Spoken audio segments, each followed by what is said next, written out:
everybody.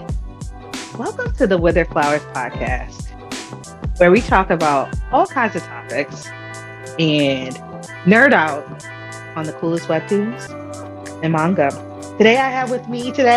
I have the co-hostess with the mostest, Auntie Laura. Say hi, My Auntie. beautiful flowers.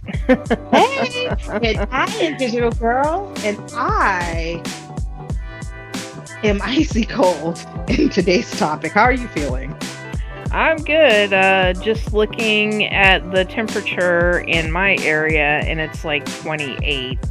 Um, we've, we've definitely been getting some cold ass weather. So, I feel bad for like some of the people that are without power. I've been seeing that on the news. So if you are one of those Yeah. people, just know that my prayers are with you and I am sending you warm vibes.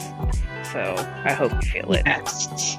I've heard quite a few news stories. There's a lot going on stateside. For those who are listening, we're coming to you live from, well, by the time you hear it, it's not going to be live, recorded from the United States. But there is quite a bit going on, especially with the Northeast, spreading on Mhm. down to parts of the Midwest. It is icy cold. It is winter. We just had so much snow, and it is not melting because it remains below freezing. And for people in Nashville, Mississippi, having the effects of being powerless and icy roads, I just want to say, everybody be careful. Please take care of yourself.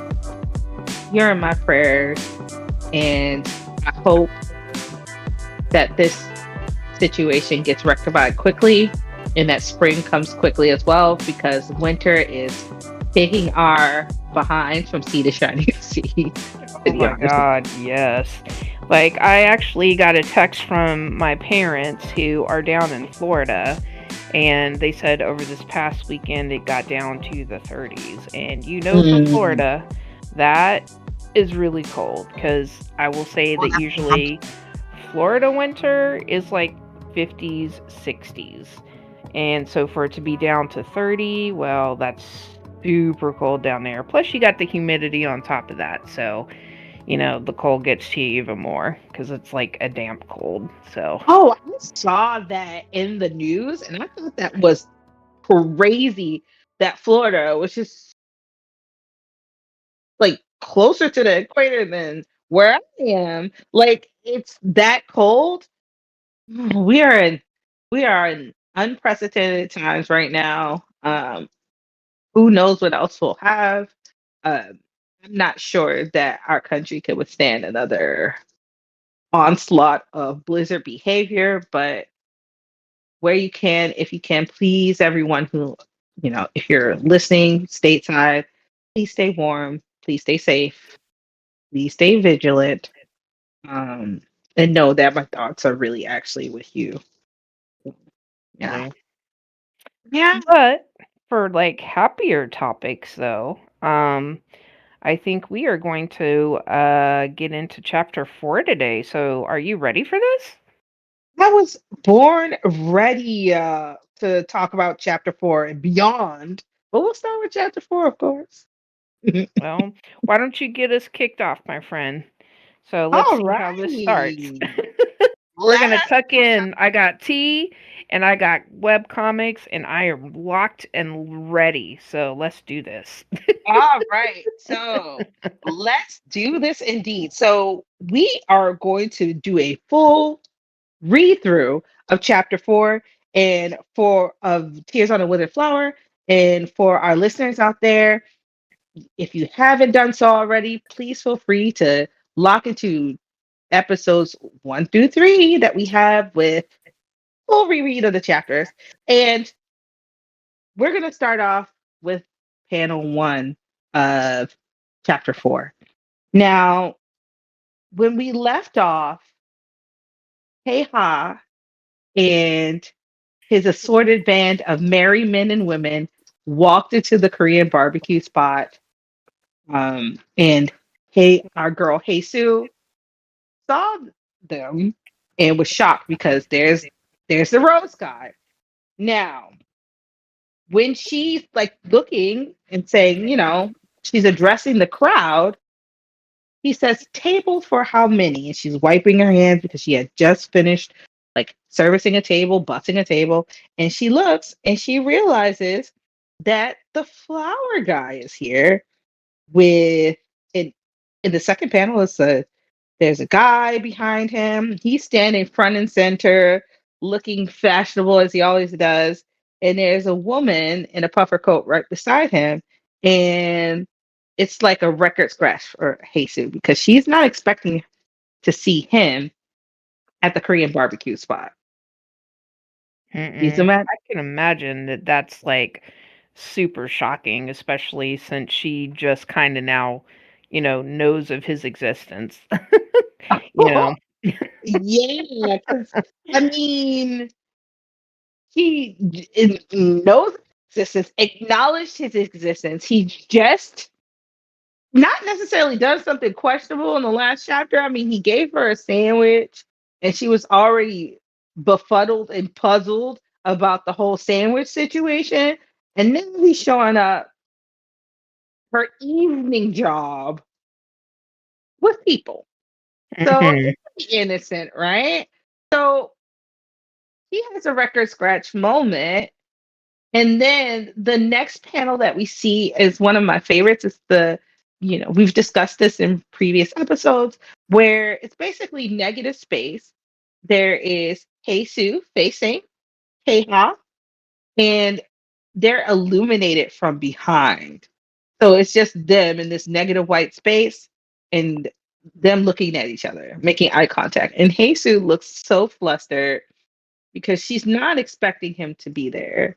And Teha, being the man that he is intense. You know what's interesting to me though? Like, Yeah.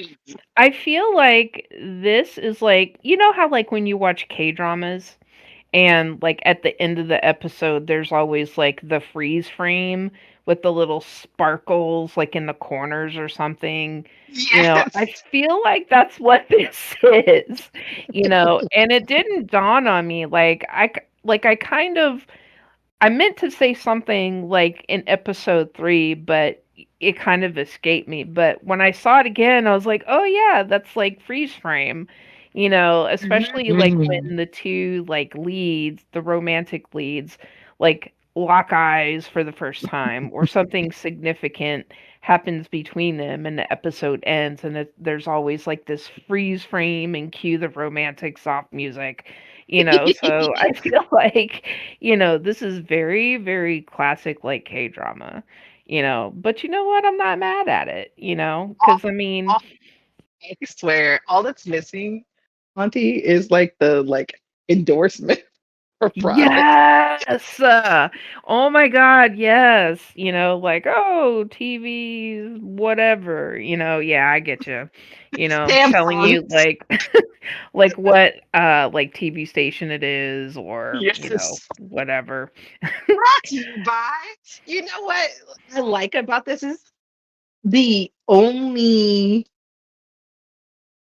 actual piece of work I've seen where they just use the negative space like this Mhm. in the drawing because I've done my fair share of reading webtoons and manga, and usually what you end up seeing, especially when it's like the male lead, is all of a sudden out of nowhere like vines start growing and like flowers stuff. You're like, oh, here's this guy, all these blooms and sparkles. But instead, they like the stark contrast with the two characters being illuminated, but it's in a white space. I think it emphasizes that, like in this moment, it's just them. Yes. And that was actually and I'm glad you brought that up because that's something I was gonna bring up if you didn't, because I like how, like, for just a moment because I mean, honestly, like, this is a trope in a lot of, like, romantic comedies or romantic settings. I guess settings is the better way to put it. where you have that moment where like time stops and Hmm. they only have eyes for each other. This is a very good example of that, because sometimes like less is more. And don't get me wrong, like sometimes I like the Sailor Moon, like Yes. roses and whatnot with the Oh, yes. petals in the background and the anime sparkles, like, like that can be fun. But sometimes I feel like it's a little too much, so it is kind of nice to see, where we can just focus like on these two characters. And again, you know, like Teha has that like really like intense staring at her. And like you can, Yes. I mean, even though there's not like a dotted line to like show where his eyes are going, you know exactly where the eyes are going. So there's a lot that I appreciate that about this. Like I do like how like when Gingham does this like less is more, and like this is a perfect example of that. Yes, it is. I mean, like he when he walked through the door, he walks through first and foremost, he walked through the door first. He's like, I'm in there, like Slim Bear. I'm gonna stand up front. And he makes it clear that he is staring at her. It's like blatant, hands Mhm. in pocket.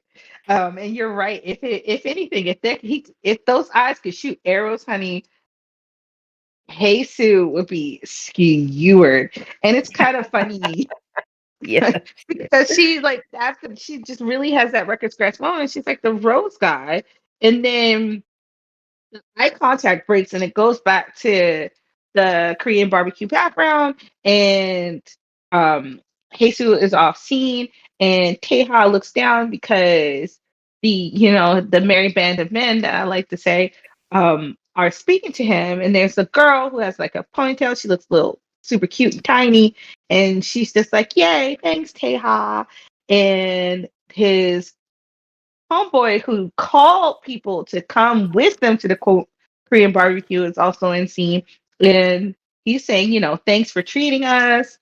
Um, they look super excited, and poor Jesus, it pans back to her, and she's doing a thing that you'll notice a lot in this particular like in these chapters is that when she seems unsure or contemplative, sometimes she hugs herself. So she's like hugging her arm and she's looking at everyone as they're talking to each other, but she's not responding.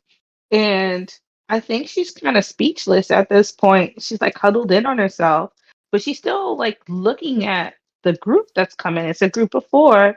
And then we see a speech bubble that says four. And Jesus kind of knocked out of her speechlessness and she responds, sorry. And then one woman who was out of frame, who's a part of their party of four, speaks up and she says, table for four. So it goes back to that freeze frame of the negative space, the Korean barbecue background falls away again, and it's all white. And this time, Teja's out of frame. It is this young woman who has like I want to say like dirty blonde hair, a puffer Mhm. coat, and a skirt. And she's also the same way Teja and Jesus were illuminated at first. He and Jesus are illuminated now because now this girl's making eye contact with her, saying, "Hey, snap out of it, girl. The table floor." Yeah. I mean, I will say that like in my like head canon, I feel like there should be like a sound effect there where it's like, you know what I mean? Like where they do that like swa or something like that. It's like a I don't know how to describe it, but you see it, you hear it a lot in like K dramas, right? Where it's just like this table for four, and then it's like like, that's kind of what I'm sensing here is, to just add, like, a little bit of drama. I don't know why, but it kinda makes me wonder, like, why does she find this so uncomfortable though? Because it's not like, well, I mean, I guess I could see it, because she's had an interaction with him like once, right? And then now she's seeing him again, so I don't know. Maybe, at first I was like, well, maybe she was just taken aback because she didn't expect to see him, because I mean, if you've ever worked two jobs, especially in the same area, it's not uncommon, or too much out of the realm of possibility of like running into like customers, you know, the same customer at both places that you work, you know. Yeah. So, so I could see where she could kind of be like surprised by that. Um, I can as well, but then if you think about it, it wasn't so much that he was the customer, right? Because he's been coming into the flower shop for months, and she actually finally like oh, true. recognized his face. But like he hasn't been coming into the Korean barbecue spot to our knowledge. Like we don't know. Maybe he has. If she has like facial blindness, it could be very possible. But there was already a particular, interaction between Hae-soo and Taeha that happened with the whole situation with her stomach growling and him leaving her the iced coffee and the sandwich, where she already got pressed by her coworker about maybe he likes you. Are you gonna choose him? So this kind of is like in the back of her head where it's like I said, a record scratch moment where she's like, now I'm seeing you everywhere. And she already had it in the back of her mind, kind of feeling strange about the interaction. And then he reappears again. So I Mhm. could understand now that he's in sharp relief. Like now, like you're like, now that you actually focus on this person, now they're starting to appear everywhere. And you're like, how and why? Especially when there's some awkward, not necessarily emotion. I don't want to say it's emotion that she feels per se yet, but I do think it's kind of like an awkwardness for her given the interaction she last had with Teha. That makes sense. I could see that. And like part of me wonders too if maybe the reason why she's like kind of scrunched in on herself is because you have like Heisu who's like 33 and feels withered. And now she's looking at this other girl, who is obviously younger. She's very attractive. It looks like she's got like confidence, so part of me wonders if maybe, she feels a little intimidated by that. Like the beauty, youth, Mhm. and vigor that she no longer has. It's like she's seeing it reflected back at her. You know what I mean? And maybe I'm just kind of like reaching, but but I kind of feel like that maybe that's part of it. Like maybe she's feeling a little self-conscious because in the back of her head she knows that there's a possibility that the Rose guy, could be into her. And then she's got this attractive girl in front of her telling her, "Oh, table for four." You know what I mean? So, I don't know, I could see where that could be a little tiny bit awkward? Don't disagree with you actually. Like she already identified when she actually recognized Seha, she did identify him as someone who was like a main character. And then he's walking in with these people who are just as youthful, vigorous, and put youthful and vigorous together. Youthfulous. I don't know what that word was. Youthful, Vigorful. vigorous, vigorful. Like they look Vigorful. fashionable, So like you have these people coming in as a group, and they're actually very like attractive group of people. And she's looking, you kind of like compare yourself against your surroundings, Yes. which she has done. Mhm. We've seen her do it in chapters before. She's comparing herself to the surroundings, and it might, not intimidated, but feeling even shabbier because you're looking at these like youthful and vigorous people walking through the door filled with like energy, Yep. and you're not necessarily feeling that. So think the author, my opinion, is the author did do like a sharp contrast, compare and contrast between Heisu and this woman in that moment, and snapping out of that like spell of confusion that Heisu had, she moves forward and she moves on and she just says, "Oh, apologies, right this way, please." And she seats them. So now we get another panel and we see Jesus, pushing the cart, helping people, bringing over supplies, and moving around the restaurant. And the business is normal. And we have a shot of the party of four, Chaos Party of Four, sitting at a table. And then we have a flash of Jesus from the back, and we have her thoughts. So we're about to get a little bit of the insight into what she's thinking. And what's funny is we were talking about this, like, white background. As we hear Jesus' thoughts, it goes black. Mm-hmm. So it's like it could be introspection or it could be dark. So it's a dialogue that starts. See, he totally has a crush on you. It's so obvious that he's flirting with you, Jesus. And we see like a panel, and it's her coworker and her at the flower shop eating the sandwich that Teha left for her. The coffee's on the side. I don't know if homegirl drank it or not. He drank off of it. Indirect kiss, y'all. But they're sitting at the counter eating the sandwich, and her coworker, nosy Rosie, is like egging her on, saying, "Hey, if he's flirting with you, why else would he buy a bouquet every single day? He's only ever come he only ever comes to see you." So Jesus in that moment is, about to eat the sandwich, but she looks confused. And after setting up that frame, we get her actual thoughts.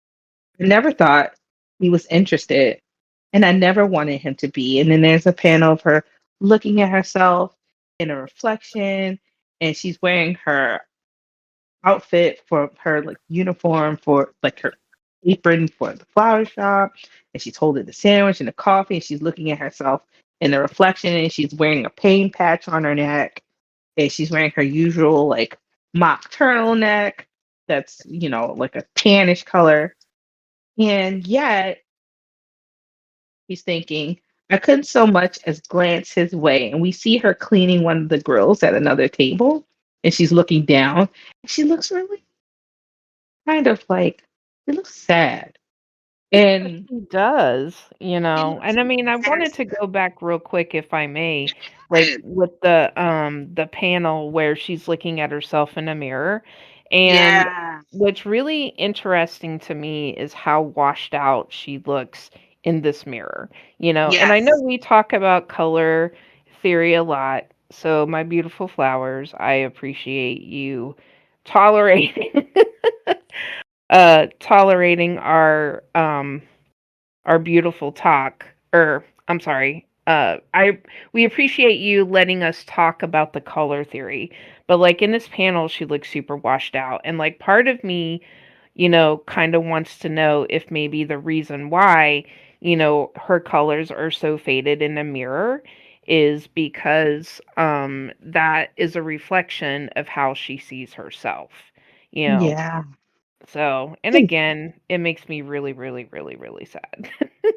Pale, washed out version of herself. And I mean, we've heard her introspection before. So her vision of herself being that, like, pale and that washed out is something that I can definitely see being accurate, like, envision how she envisions herself now.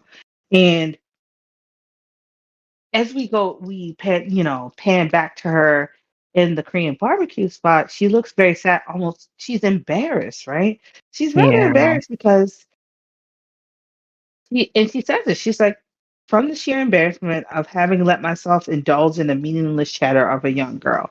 Like, her coworker, like, gassed her up to think this, like, young, popular looking main character looking guy had even a modicum of interest in her, and he walks into the Korean barbecue spot with, a merry band of friends, and they're all of the same caliber of, like, not necessarily attractiveness, but attractiveness and youthful vigor. It kind of, like, even if she didn't believe, it's flattering to think someone who looks like that is even interested. But that would definitely put a pin in someone's enthusiasm if you realize, hey, that girl, you are gassing yourself. If she's not the type of person, I don't see her as someone who's particularly proud. Yeah, I agree with you. And I mean, honestly, too, like the other thing that kind of like sticks out to me too is, it kind of makes me wonder if like maybe she's a little embarrassed to have him see her like working as hard as she does at this restaurant. You know what I mean? I mean, Mm. to be fair, it's it's not like it's a bad job. It's not like she's doing anything questionable, but I mean, even though Jesus doesn't think of herself as very prideful, I still think that she probably has like a modicum of pride, and to have someone of like Teja's caliber, watching her like scrub tape, it says scrub, but like wiping down tables and serving food and, looking like, I don't want to say she looks like a hot mess, but after running around, in a restaurant serving food, you don't look as neat and normal like you normally would, so it makes me wonder if like maybe her pride might be a little bit hurt because he's actually seeing her as just like this desperate woman, desperate looking. Let me just looking is the key word. So, desperate looking woman, just going about doing her job, while you have this like really attractive, hot young man, looking at her and just thinking of the possibility, you know, that he might like you, even though your coworker, like you said, is gaslighting her. And let me just say, Ponytail Girl has the nerve to eat half of her sandwich. I'm just like, girl, you got your anyways, but I know that Jesus probably offered it to her, but it's just I'm like, sure girl, she did. you leave her fucking sandwich alone. I'm pretty sure she offered her half of the sandwich. It's a free sandwich. She already thinks the sandwich is a pity sandwich because he's like, oh, he heard Yeah, my that's stomach true. rumble. And Yeah, I'm that's true. not a piteous person. So I think she seems like a kind person. I think that Jesus probably shared half of that sandwich with her out of just, like, it's for both of us. Because she really, I don't Personally, I don't think it was a pride thing as in seeing me work. He had already had feelings about him giving her the sandwich because he's like, oh, he hurt my stomach. He thinks I'm like an object of pity. Maybe that's what the situation is. Then she has, Mhm. her coworker gassing her up a little bit. She's already in disbelief. And I think honestly, in that moment, he had a moment where she may have just believed it a little bit. And then Mhm. he Yeah. comes in. And honestly, what I think happened is that she probably perceived that he's got two cute girls with him and another guy. It looks like a double date. And that like takes the wind right out of your sails a little bit. So Yeah, I don't especially think from he that panel that we get where she's like, "Oh, I couldn't so much as glance his way from the sheer embarrassment of having let myself indulge in the meaningless chatter of a young girl." So, oh, so yeah, I can't blame her because I would probably feel that way too. And it goes just back again, to that other panel where her, and that other girl where they're in that that negative space, and I'm sure that she's probably comparing herself to her, oh, so it's absolutely. yeah, so it's no wonder, I mean, I would feel that way too, but oh, ponytail girl. I just want to slap the Whoa. ponytails off you sometimes, but anyways. Not yet. She hasn't done anything to get she's nosy.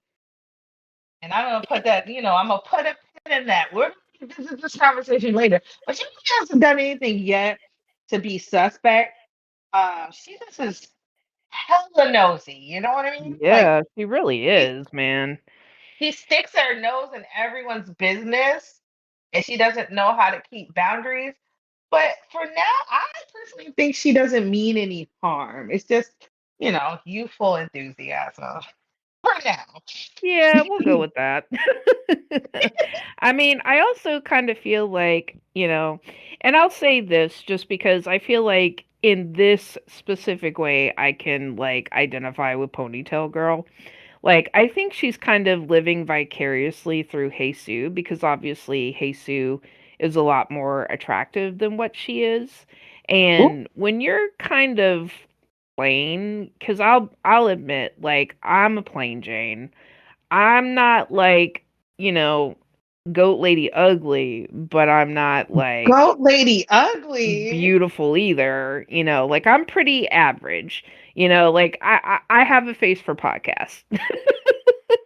Oh my. But you know what though? My husband loves me, so that's all I really need.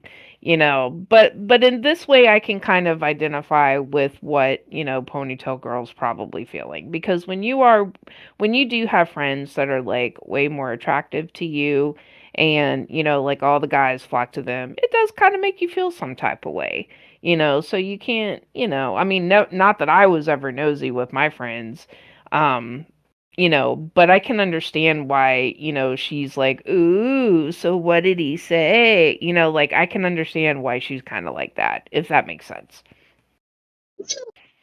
To youthful enthusiasm, playing devil's advocate. Because I mean, Jesus is an attractive woman. Um, girl, she's like, you know, generic cute. She's not, you know, she's not hideous to look at. She doesn't, dress flashily. That's just hasty to be honest. But ponytail girl's kind of very slim, very like nondescript. She Mhm. gives a little bit. She does give a little bit of NPC, which makes sense because Jesus one of the the female lady in this character. But ponytail girl's like nondescript, but not like wretched looking. And she Yeah. hasn't said anything as of yet that would make really send up the caution flag. So I'm giving her the benefit of doubt. But I will say that her like constant like badgering about Teja in this particular instance put thoughts into Jesus' head that she did invasive thoughts that she didn't want to think about and wouldn't have thought about until Ponytail Girl brought it to her attention. And it's probably a good idea that she brought it to her attention because Mhm. the reason this whole story is even really kicking off is because Ponytail Girl bringing Teja to her attention, right? The rose guy. But yeah, and like, going back into like the story, at that point, she's like basically abrasively criticizing herself while they're sitting at the table. And the girl with the puffer jacket with the blonde hair is sitting right beside the rose guy. And she's looking at him in a panel. And she's basically having a side conversation. And she notices that Chaos just sitting there with his like hands in both of his pockets and it's like jacket pockets. He's not even like eating. And she's like, not gonna eat? And he basically turns to her and he says, don't worry about me, help yourself. And then the response was, yeah, I was just about to. So like his friend invited these two women. It's clear that Peha and the woman know each other, but it looks like a double date, and it's kind of giving double date. It's like two guys and two girls, kind of very double Mhm. date looking. Mhm. Get the sense that there's this level of closeness, but I do think that the there is an underlying something that I'm pretty sure that Heisu probably is comparing herself against. So, Yes. Mhm. and it becomes clearer in the next panel because we still have Heisu, and she's like, you know, just doing her job to the table, and she think we get her inner thoughts again. It's just like that must be his girlfriend. They make a cute couple. I'm sure all the bouquets that he bought from the flower shop. Yeah, To that be fair, yeah. I kind of like agree with her assumption. in the Yeah. sense that I think this is not like a huge leap of logic to make, Nope. cuz I mean with the way that they're sitting, like yeah, they look like they might be close and so yeah, I could Yeah. understand. I think that would be a reasonable assumption, you know. Yeah. They're still you know what's weird in that panel where they're sitting side by side? They're still wearing their outside coats. They're not like they didn't take the coat off at all while they're in the Mm-mm. KP. I thought that was a little weird because everybody's just still in their coats while they're eating Korean barbecue on the table. But you're right. Heisu, it's not like she's really leaping to any conclusions, and it's not like she can really, because that'd be wild weird. But I think that's a informed assumption to make, especially given that we do see her observing people around her. She's assessing who's a couple and not. It's like normal, the normal way she operates in this, especially in this Korean barbecue spot, right? Mhm. And she thinks they make a cute couple, right? She's like, he always buys roses. And to be honest with you, that is not normal for a man to come in every day and buy a bouquet of roses unless he's like a super Casanova. So, like, you see him come in with a woman. I think it's not irrational to think that maybe one of the two women that are at this table are the object of his affection. And he's sitting beside one of them and they're talking, right? Mhm. Yeah, I think that's a reasonable assumption, because if you look at the next couple of panels, she says, they make a cute couple. I'm sure all the bouquets were, for her too. I got too carried away. Must have been all the time I've been spending around these young people at work. Um, and then she goes on to say, and like this next panel, you see like a bit of her shoulder and she's kind of pushing the cart, but then, it's Taeha like looking directly at her from where he's sitting, those Yeah. laser eyes.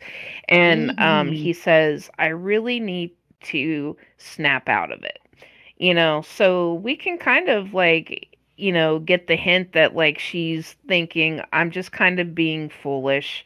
Maybe it's just me being around all these young people because sometimes that's how it is. And, Yeah. as somebody that's about to turn 49, sometimes that does happen. Like you like hang out, with a lot of younger people and, and sometimes it kind of makes you think like you're a little bit younger too, and not that there's anything wrong with that, but I mean the possibility of an attractive man like him, being into her, I mean, I would be questioning myself too. Listen, I understand perfectly. She was just, Yeah. you kind of want to talk yourself down off of whatever air balloon ledge, whatever elevated perch that you're on in that moment and just be like, I want to be. Hey, Stu reminds me that she is a character that's firmly grounded in reality. Mhm. She doesn't have time for the frippery and the fantasy at all. She's just like, girl, be real. Mhm. And meanwhile, back at the ranch, I'm looking at Teja, and he has that intense, as you said, laser stare. And I only hear one song. I'm just a creep. I'm a weirdo. Yeah. I mean, what's funny about that song, ironically enough, is the guy that wrote it from um oh god, uh trying to think of the name of the band. But anyways, the guys that sang that, um like the guy wrote that because he got rejected. And it was meant to be like ironic, and from what I understand, it wasn't supposed to make it Radiohead, that's it. It wasn't supposed to make it on they never intended to release it as a single, and they hate playing it, which is a shame because it's such a great song, but yeah, like if I were to like describe a song here, I feel like it would be like The Police with Every Breath You Take, because it's just stalkerish enough. Because But I don't now know. I'm always stuck in the 80s when it comes to music, so don't mind Auntie, my beautiful I'm flowers. getting from decade to decade, honey, and I'm with you. It's fine. 80s, 90s, 2000s, they can all get it. Whether it Oh, be 2000, definitely. the 2010s, or heck, the 2020s. Because I'm just old, just aging. Anyway, back to the story. So remember, I called him a creep. You called him the police because every step she takes, every move she makes, he's watching her at the I'll table. be watching you. Hands in pockets, not eating. This man hasn't eaten one bit of food. And mhm. young lady who got the table, addressed Jesus, got the table for, turns around, she looks at him, and she's, eating, and she just says, "Hey, you looking for someone? Why do you keep glancing around?" Like, he's not paying attention to the table, not gauging conversation. He's just staring into the mist, and she's noticing. So there's clear that there's some kind of interest on her end, that he's watching Jesus and she's watching him, right? And Mhm. then the guy who invited her across the table, chimes in. He's like, PG is a bit creepy, being so obsessed with Teha when he doesn't even know who you are. Why do you care where he's looking? Just eat your food. Who cares if he's looking for someone or looking at the damn meat? Uh, uh, what is going to be in your bonnet? Like, sir, like, okay. Clearly, he's clocking her. That he's like, why you all down this man's throat? You should just sit there and eat your food. Yeah, I kind of like picked up on that like on the first read, because I feel like, he's definitely trying to call her out. And it, and it's kind of weird, because like why would you go out of your way to embarrass somebody like that? Like what is your true motivation? But I think if we look at like the next panels, Mm. because even she's like, she's like, why don't you keep your fucking mouth shut? And then he replies, what the hell did you just say to me? And then like the other friend is like, hey, stop it. And he's like, what? Am I wrong? She's being creepy as hell, and then I'm just a creep. somebody's yeah. I'm a You weirdo. know. All right, this has been karaoke cast by Auntie Lura. No, I'm just kidding. Um, but then like the next panel, it's like I think it's Teha putting his foot on his friend, and he's like Dong Uk, and please forgive me for my Korean pronunciations. Don't let the meat burn. And he's like, yeah, yeah, I'll just shut up and stuff my face. So I kind of feel like with this interaction that we're getting right here, I feel like there's a few different things going on. And Oh like, yeah. it took me like, like, because I've kind of reread these chapters a few times now, but it's like you can kind of tell that like there is a little bit of romantic tension, right? Oh yeah. Because he's calling her out because he's kind of mad that she's not giving him the time of day. And she's mad at him for calling her out because now she looks like an asshole in front of Teha.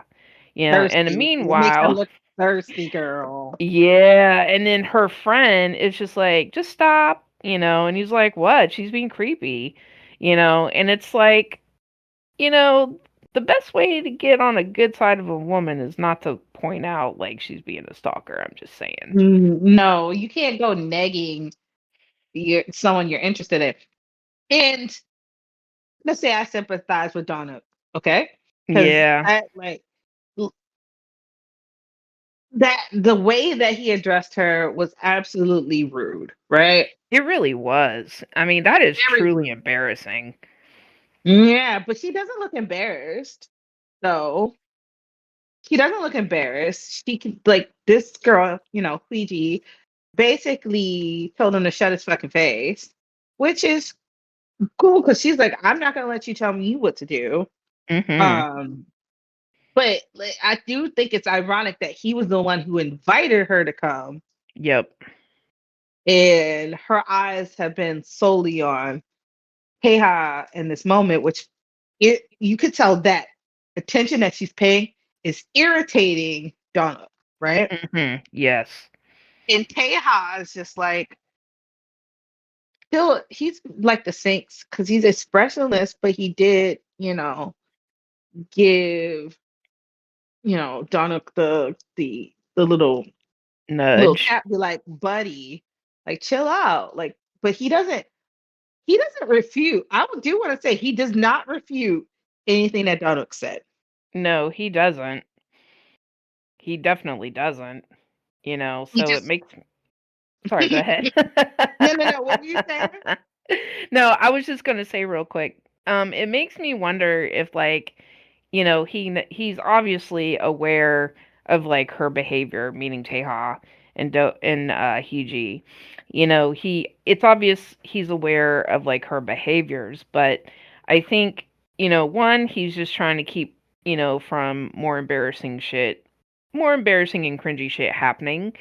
And, two, I think he's just trying to keep the peace. He just wants to watch from afar, and these people are kind of making a scene, so that's what I'm kind of getting. But yeah, you're right. He doesn't refute any of that. So, At all. mm-mm, I agree with you on that. He's just trying to de-escalate. He doesn't refute. He doesn't offer any kind of explanation of Ouija. Taylor didn't even invite her. She was invited by Dawn, and in that moment, if I'm a woman that likes someone and I'm sitting beside him, and some guy like verbally accosts me across the table, and the man that I like doesn't like defend me or be like, yo, like, other than him being like, yo, chill, hmm that would have put a damper on my attention a little bit. But un it is what poquito. it is. Like it is what it is in this moment because hmm he is the one treat and he is the one who's gonna be big money slotting the card. But that would have been duly noted hmm as a woman. That would have been duly noted by me. So, he diffuses the situation and told Donald to keep cooking, shut your mouth and keep cooking. He had already told PG to shut your mouth and keep eating. He's gonna shut his mouth and keep staring. So Don basically um says, "Oh, yeah, yeah, I'll shut up and stuff my face," like K-How wants everybody to do, right? And Donald was like, "No need to get all serious on me." And then Luigi like gets silent and then stares at Teha again and says, "Teha, you're staring at that lady, aren't you? You know her?" And Teja still has his hands in his pocket, by the way. He hasn't touched anything. And he like looks at Ouija and the cocky little half smirk. Just Yes. the cocky little half smirk and the actual background of the Korean barbecue falls away again. And he's in, set freeze frame, just with him not turned all the way towards her. He's still leaned back, looking very casual, hands in his coat pockets. And he basically only like slightly inclines his head towards her and looks. He just smiles and says, "You could tell, sir, sir, mm. Captain Obvious." And then in the next frame, he smiles. Hello, my beautiful flowers. Auntie Lura here. Unfortunately, part of what Digital Girl was saying got a little garbled here. We usually do our recordings online, so sometimes our connections are not as great. We're still working out the best way to give you the best recording possible. So that's why this part got a little mangled. So I do apologize, but I appreciate you bearing with us. And with that, on with the show. He's like, "Oh, you could tell?" And he's like, "Yeah, I know her." But yeah, you're right about, I mean, that is a shit-eating grin if I have ever seen one. You know, I mean, it's Yeah. just like, and what's funny to me though is like his reaction to it because again, he doesn't refute it, you know, and like she looks a little put out in the next panel, right? Uh, Because you would think that, like, usually when somebody calls you out for staring, you're like, "Oh, I wasn't staring," and in her mind, she's like, "Oh, I didn't think he'd say that. How do they even know each other?" yeah, So buddy. yeah, like I just can't get over that grin, with him's like, "Yeah, I know her." And I feel like he's doing that on purpose. I feel like he's gonna let her stick that in her pipe and smoke it. And like she does look frustrated, and I will say that, like, if I said something like that, like, "Hey, oh, you're staring, do you know this person?" And they're like, "Yeah, oh, yeah, I know," I would kind of be surprised too. So I could kind of see why she's taken aback. But we know Yeah. that the real reason why is because that means it's attention that she is not getting from him. He's not really like engaging. It's not like he's even trying to hold a conversation.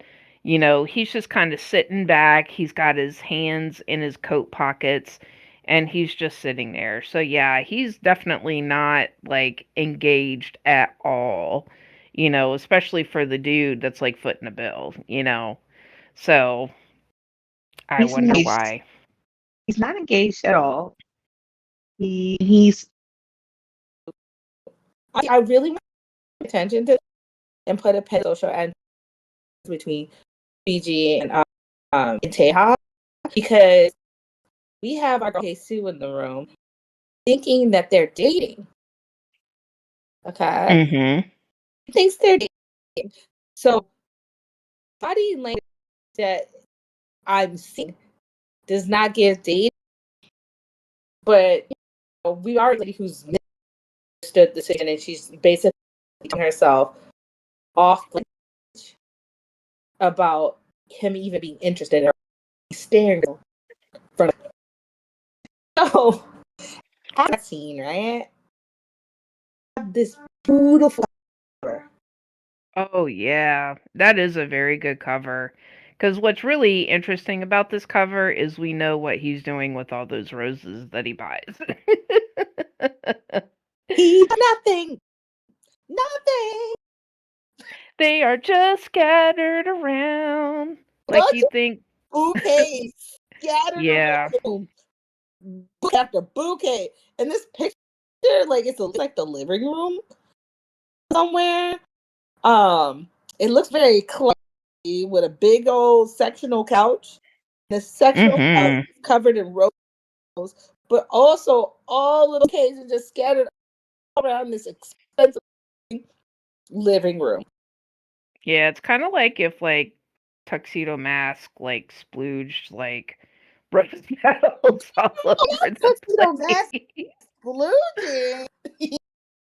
Or like you can see tuxedo um inventory of the roses that he throws that are completely ineffective. But Yeah. you gotta make sure, yeah, but the roses ain't cheap. All right, well, No, they aren't. I mean, and that's a podcast we'll have to do for another day, talk about Sailor Moon. I have opinions, I you have know. opinions. They are Sailor Moon was one of my gateway animes. Don't hate on me, but there are some problems. But yes, I there was are. down with the Moon Prism power, I'm just saying. So, Power, but yeah, this is I love. This is one of the things I really love about this webtoon as well. That the covers are so they'll be simple, they could be complex, but this one I love. It's like what is a color? what's that color? It's blue gray. Yeah, I was Is gonna it say. periwinkle? No. If I were to hazard a guess, and again, this is Auntie's nerd art side Do being it. brought out. What makes this like really cool is the fact that I can't really say that it's monochromatic. Mm, Um, because you have the pop of green on the plants and then the red of the roses, yes. but I will say that like a lot of the background is done in like grays and like different Yes. tones of gray. Yes. Like they look like more like cool grays, right? Um, like they're tinged with like maybe a little bit of blue, maybe a little bit of green, Mm-hmm. possibly. Like some parts of the couch, like the lighter parts, it looks like there might even be like a little bit of pink, possibly. Um, you know, but I do like the pops of red from like the roses and the petals.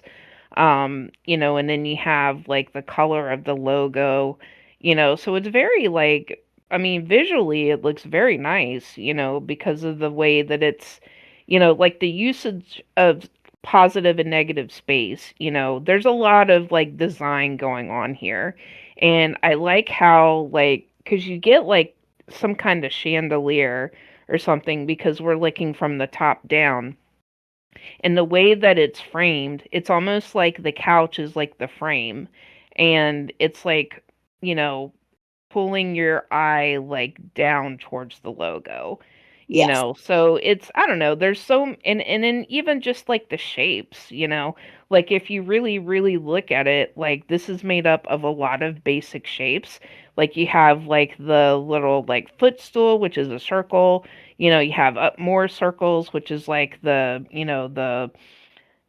the teapots and the little tray, and then you have it on, like the shapes are nice. Like there's so much to like about the composition of this.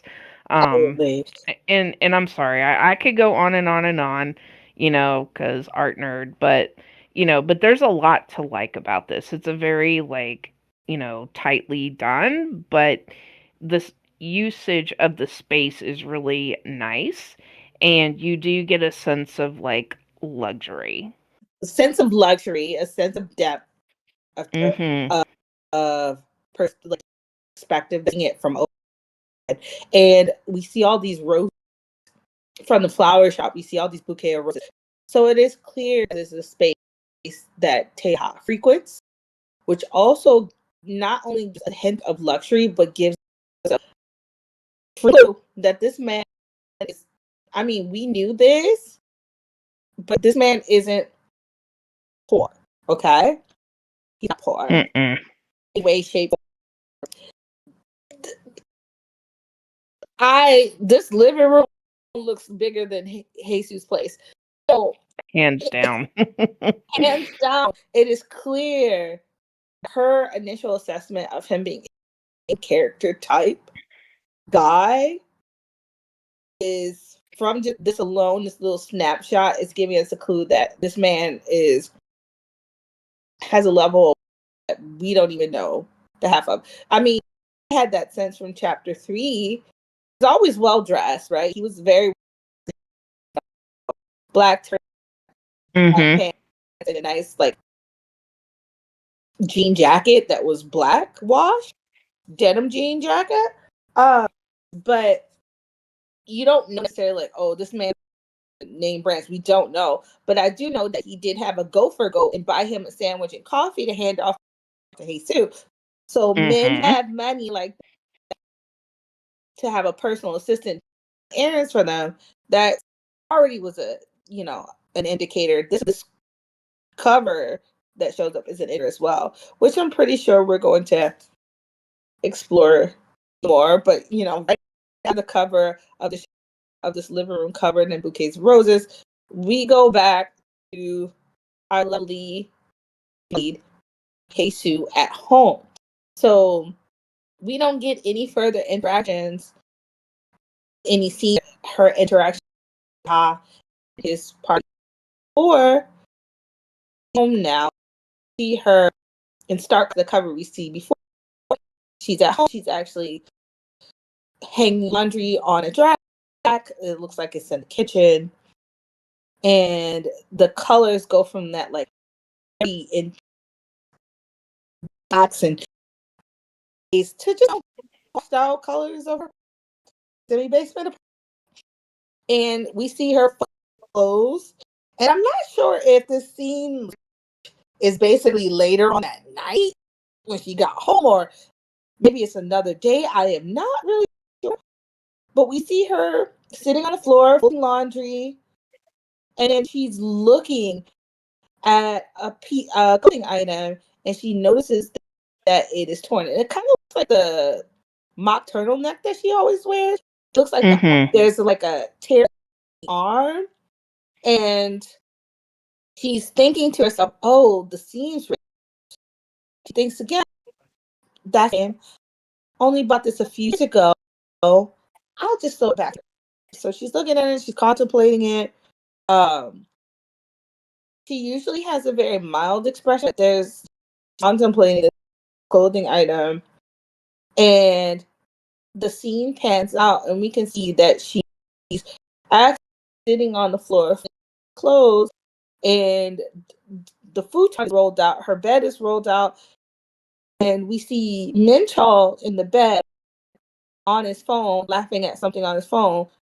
He's staring at this like piece of clothing. This guy. I'm gonna refrain from sighing too deep. I'm trying, but it's not easy. Give the ginger the benefit of doubt, right? So he was looking at his phone while she's folding laundry, and he notices her pause, and he paused and he says, "Back in the bed."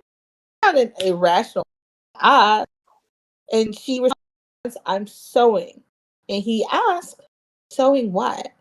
And he gets up out of the bed and he sees the article of clothing that she was looking at that has a ripped seam. And he basically like pulls it out of her hand. He's like, "Let me see that."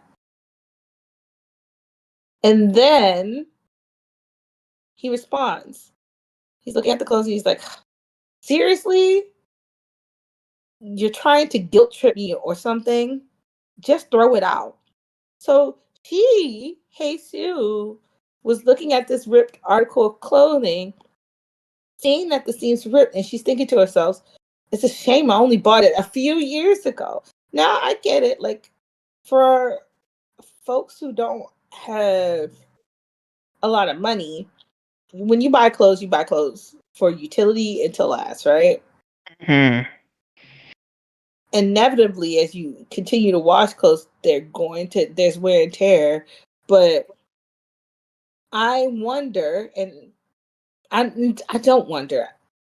I think their financial situation, which she's indicated in previous chapters, is very tight. So the idea of her just being like, "You know what, I'm not going to complain about this. I'm just going to sew this up."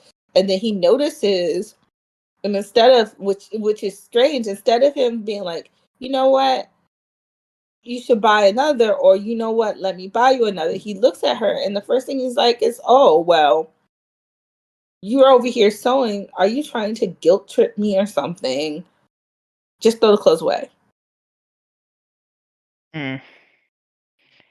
Yeah.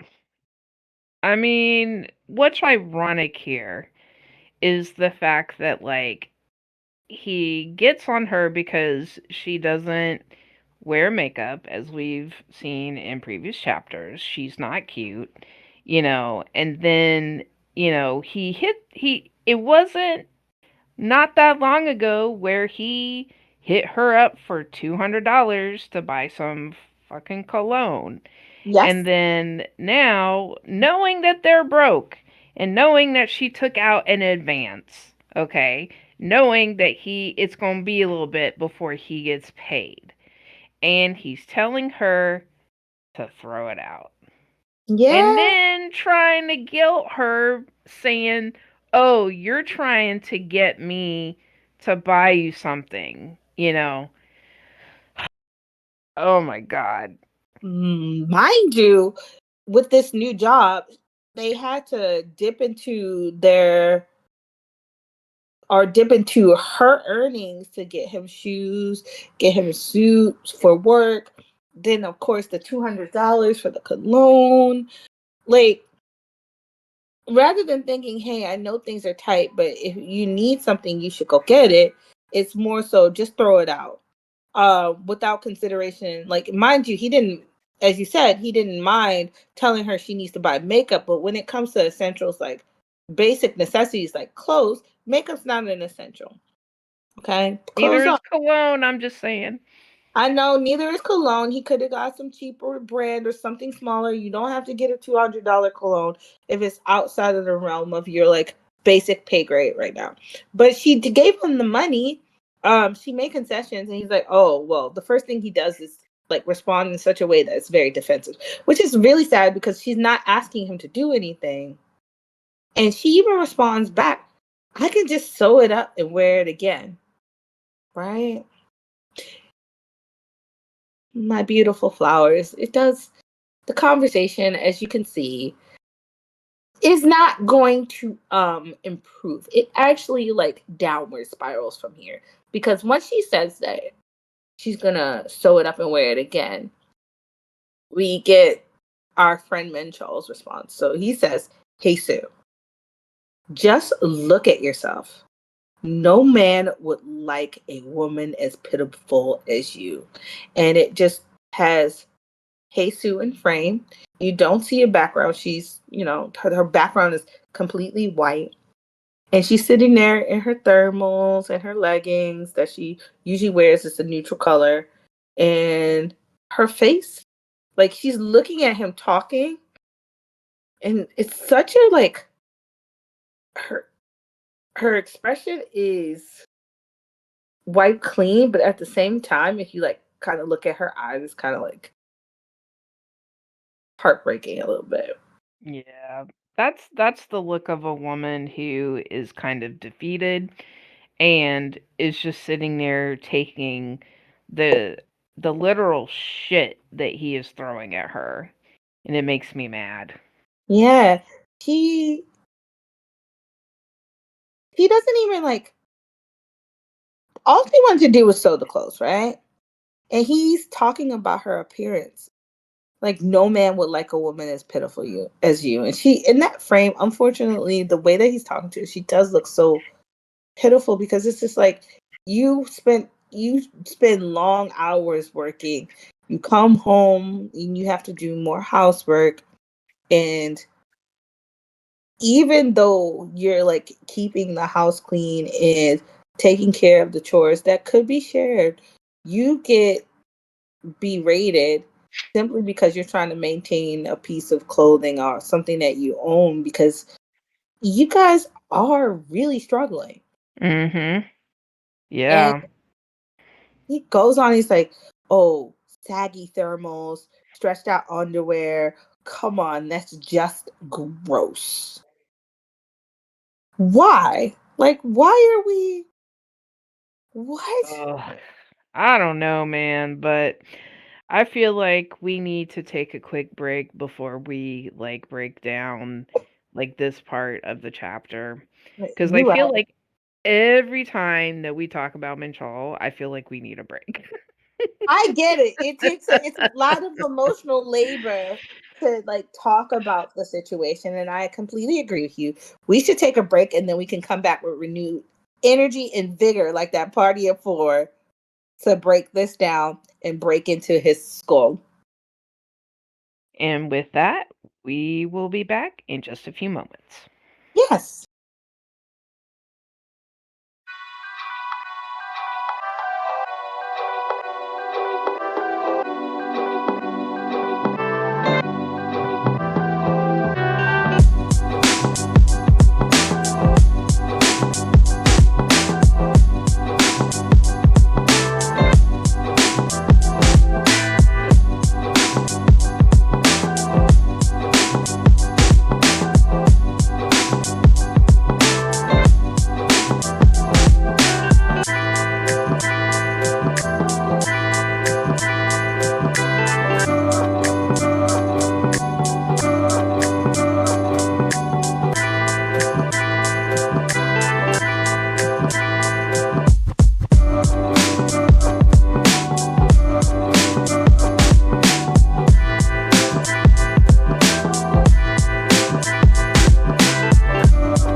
And we are back, my beautiful flowers. We have gotten tea, we have used the restroom, Oh yeah. and now we are going to get into the mental portion of the episode.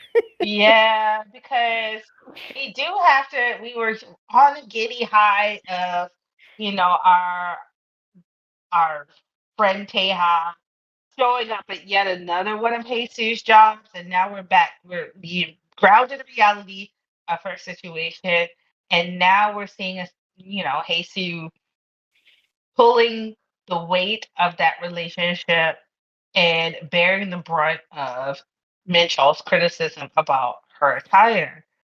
And he doesn't hold anything back. He's very blunt, very abrasive about his assessment of the woman that he's been with for a very long time. Hmm. Like, to the point of like audacity, in my opinion. Yeah, there's a And lot of audacity happening right here. I mean, honestly, like if I was Jesus, I would have thrown that shirt in his fucking face. he And I would argued have the said, "Well, shirt I is could have bought a naked. new shirt, but I gave you $200 for cologne, so suck it." I'm Well, sorry, that is the Ma Auntie Lura coming out in me. clearly, but then you would have already leaned into what? Oh, you're trying to guilt trip me. So it would be another way. Like, see this man as someone who knows how to de-escalate. He just has escalation tactics. So Mhm. girl doesn't see she's not to say she's conflict averse because part of me is like, girl, stand up. Girl, fight back. But I Yes. see how after a long damn day, you just want to sew your shirt so you could put it back on and not be bothered with any of it. But I do think it's very sad. You could see how his comments affect her because she does not look very happy, despite, you know, the fact that this is the person that she loves. And we Yeah. get to hear her thoughts on it. Um, it's kind of funny thinking about it, rereading it in this moment because I've read this chapter several times. But when Minchal is talking to her and he insults her, he starts to think, and she says, "His words reminded me of that foolish little fantasy I had indulged in only for a moment." And it is a panel of Teha when she first spoke to him at the flower shop when he addressed her and asked her to take his order, and she's looking at him, and there is a sharp, thin red line between him and her. And it's that panel where she was like, if he is flirting with me, I should draw a line, right? And that, Mhm. so that moment, he's recalling that she should draw a line between her and him because she should cut off his interest before it gets started. And the fact that she's actually admonishing herself for actually even considering that that man could even be interested in her. It's not what Minchell is saying. She leans back into being fully embarrassed, being the plain, pitiful woman that she is, that she could dare entertain the idea that that man Mhm. could care about her at all. I think that's kind of funny that rather than being like, "Oh, Minchell's so mean," she's thinking of like, "I am super stupid." Because yeah, like I'm a pitiful woman with stretched out clothes and they're all ripped. How could I ever dare? But, but that just goes back to, like, his treatment of her. Yeah. Like, she's been, like, gaslit to believe that, like, she's, like, this disgusting woman because she's wearing like worn out clothes, and then he Yeah. tries to flip it around on her like she's trying to make him feel guilty because she's wearing ripped clothing. Because the next part of this like panel, like the very next panel, it shows her and she's like, give it back. And then the internal dialogue we get, this really breaks my heart. Mm. Embarrassment and shame of have a way of creeping back no matter how much you try. Sorry, let me try this again because I know words. Embarrassment and shame have a way of creeping back no matter how hard you try to get rid of them.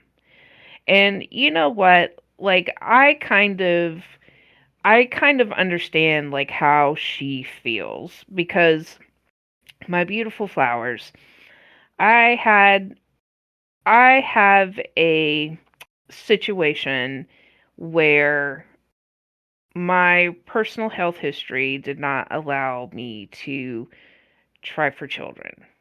And I will say that like part of the recovery of this, and thankfully I am like in remission. I have been for like almost 7 years now, which I am very Amen. happy to be here. But the reason why I'm sharing this is because sometimes you feel shame over things that you have no control over. Like Yeah. I felt foolish because how could I possibly think that I would ever be somebody's mother? What possessed me to think that this was, doable for me? And in this, I feel for her and I understand her. Like there are things like this that make Jesus very relatable to me because I have had these same thoughts. And I know like most women out there probably have too. And it's not even inclusive to women. I know a lot of men have had thoughts like this. Like everybody has thoughts like this. Like you try to reach for something and then you can't get it because of whatever reason. And you feel foolish because you tried. And that is not something that you can just get over. And then here, fucker Ginger McGee is like not making this any easier. Like he's like totally gaslighting her into making her think that she's the problem, you know. And that's why this man triggers me. He puts all the blame on her, and all she's trying to do is take care of herself and take care of him and take care of them as a couple, and he's just not having it. And oh my god, Auntie's gonna simmer down. But this man triggers me. I have said this like a bazillion times. So, my beautiful flowers, give me some grace. Well, definitely, he like his way of handling his relationship with Jesus leaves much to be desired, and that's a mild way of putting it. It's very, Mhm. very freaking mild way of putting it. It does leave much to be desired. His way of like addressing her, talking down to her, can be very triggering because Mhm. there may be someone out there amongst our listeners who are in a situation where they're negged, gaslit, and verbally abused by their significant other. We're seeing this happen in real time. Mhm. And when you're in a situation, an unfortunate situation, whether it be with a lover or just when you're not in your best form and you're not in the best place in your life, it is easy to feel embarrassed about where you are, even if it's either not a fault of your own or Mhm. it's outside of your control. Your circumstances are outside of your control. And for the female lead, there are some things she can control, but certainly there's things you can try to control. But we have the sense from the story, the way the story is being written, that she continues to choose Minchol, but he is not choosing her. Mhm.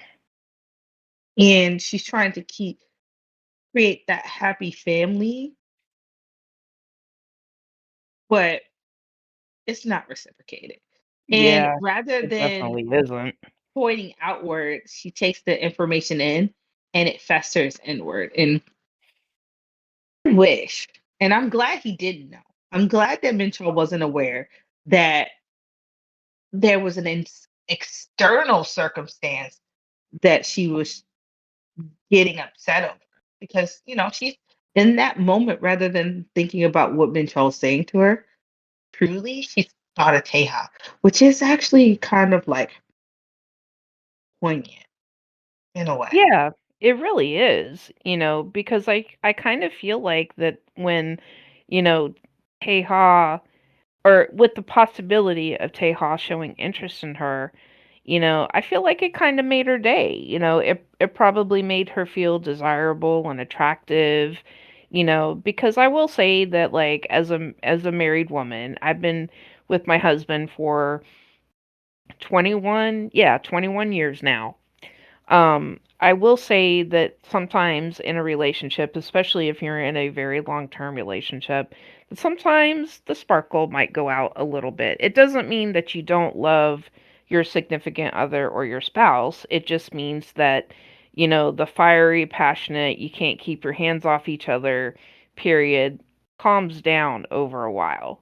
I, Because I, honestly, you can only keep up that behavior for so long before nature does its thing. You get old, your body changes, your mentality changes, and what you have left is the person that you married.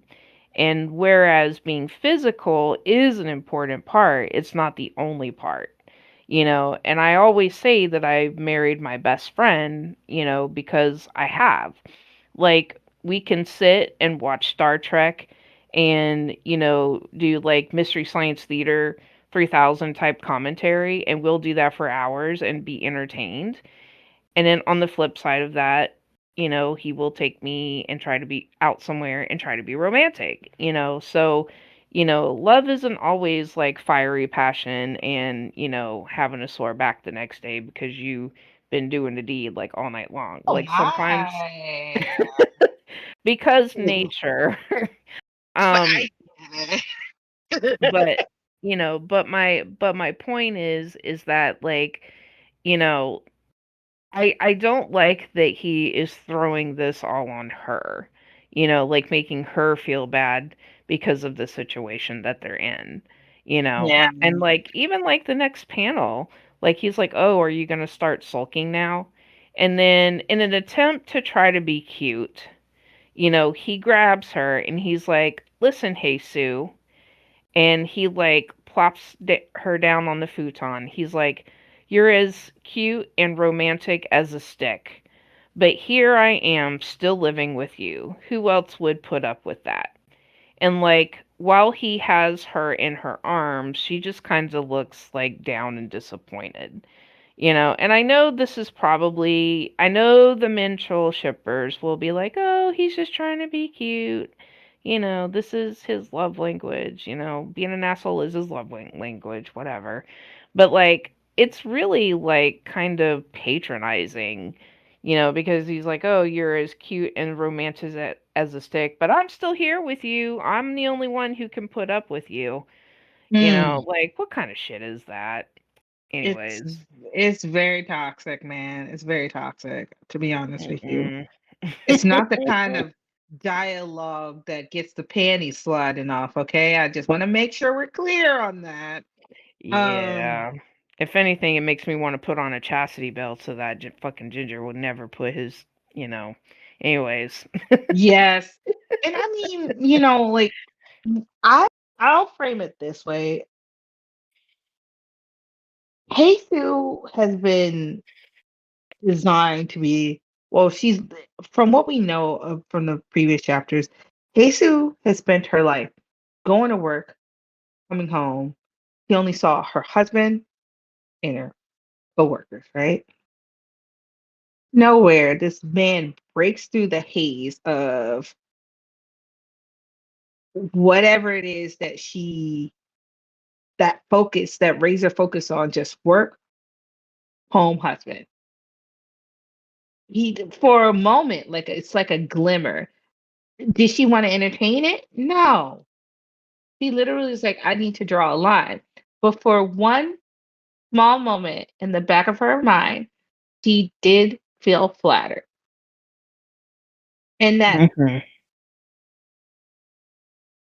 he had that wherewithal that just like for a moment, I'm a not. She thinks of herself as an NPC and someone who's Yeah. clearly got main character aura paid attention to me for just a moment. I think she was truly flattered, but she wasn't going to entertain it. And in that moment, when she was just like going back and forth within herself, like, that's not possible. That's crazy. And then she, saw him in the Korean barbecue spot and he was with friends and she's like, hey, he's got to be dating that lady, right? Got to be dating that lady. So she felt foolish, and then she felt doubly foolish when she came home to her husband, who's like, "Who in the world will want you but me?" Mhm. And that's a beaut. First and foremost, having someone tell you, "Oh, no one would tolerate you but me," like it's isolating. It's It a really beaut. is. It It's really a is, beaut. like that, and that's what bothers me is the fact that, like, he's playing her down, like, you're as cute and romantic as a stick, As a stick. and yeah, and like it's bad enough he has already accused her of being like a starfish in bed and how they haven't been intimate in a while, but if you want to know, well, this is your clue, Broseph, like, you say stuff like that, you're basically tearing down her, like, self-esteem and, just it's just disgusting what he's doing to her, you know. Yeah, like definitely her reflection of herself is a direct reflection of her circumstances and her surroundings. And he's Definitely. not helping her feel any less withered than she already feels. But you know what? She doesn't push him away at all. He lets him embrace her. And she thinks to herself, and the following season is kind of sad because she's just saying, here we are living a life of mundane misfortune. And we see a panel of a dark alleyway. It's like very cramped, narrow Mhm. alleyway where their apartment is. And she goes on to think in this cramped semi basement unit that can't even keep out the biting cold of the winter. And yet, despite it all, you're the only reason that I can keep going, Minchal. So she has very few motivations to keep struggling the way that she struggles, other than the one man that she actually has in her life. And unfortunately, in a partnership, whether it be friendship, whether it be a lover, in this case, they've been together for so long. He is becoming depleted to the point where the only tether to continuing and persevering is the one man that actually like verbally is abusing her Yeah. and sucking I'm her dry. Oh, definitely. And like what makes it even sadder is that like he is a source of comfort for her, That's the only source because of comfort she's got. yeah, because I mean, even though, like, in the panel where he's like, oh, who else would put up with that? And we get like a picture of her like laying in his arms, like, even then, like, she's not even looking at him, like turning her face or anything. She is just looking down, Yep. as she's thinking about, their life of mundane misfortune, and I mean, I know that there are people who I don't want to say poor. Maybe poor is the choice of worst choice of words, but we will say that they are not in a very good situation economically. Um, Right. where they may not have much, but they have each other.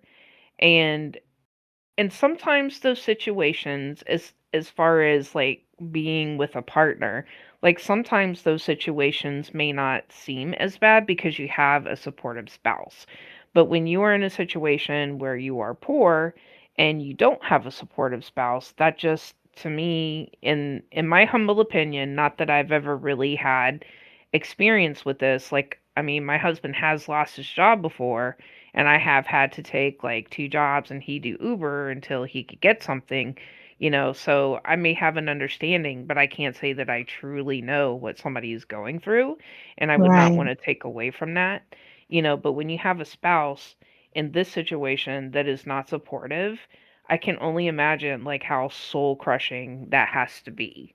Because you Yeah. are struggling like internally and externally, financially, like all the ways that you can struggle, like she is struggling. And she is doing it all on her own, and he's not doing anything to help her, you know. Mhm. So, I don't know. Yeah. It it's a lot. And It really unfortunately, like is. when you are facing these kinds of challenges, financial challenges, relationship challenges, and it's all compiled into like a nice shit storm sandwich. I applaud her continued perseverance because at some point, like, not for nothing, I've been in a situation where my finances completely collapsed in on me, and no, I didn't have a Minchal, thankfully, because that would have been the Mhm. straw that broke the camel's back for me. Um, Me and the Hudson River would have been well acquainted. But I will say that in those moments when you're really in the trenches struggling, it is so hard to like put one foot in front of the other. And this woman has two jobs Mhm. and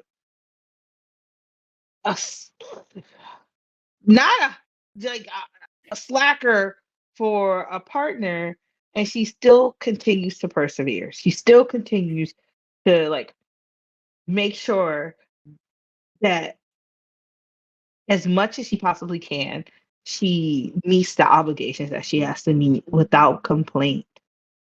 It's something. It's not healthy, I'll tell you that, but it sure Mm-mm. is something that her willingness to continue moving forward against all odds that are stacked against her is something to be aware of and to feel not necessarily proud, but be able to empathize with. I can't say I'm proud of her because unfortunately in this particular situation, um, offloading some of those burdens would be just probably what she needs to do, but he's relying on her partner, because I'm going to call him her partner because he already told her not to call him her husband. Husband. Yep. Yeah. Mhm. She's relying on the money coming in from his job once he's outside of the probationary period to help alleviate some of that burden, some of that debt that they're currently, you know, they have. So I get it. She's like, I'm going to hold on because you know what? It's going to get better. It's kind of like it's good. Our situation is dire, but it's going to get better when we pay down the debt. Like she's looking forward into a shinier future than I don't think even the man that she once was married to even sees. And that piece of hope is probably what makes her persist, right? And Yeah.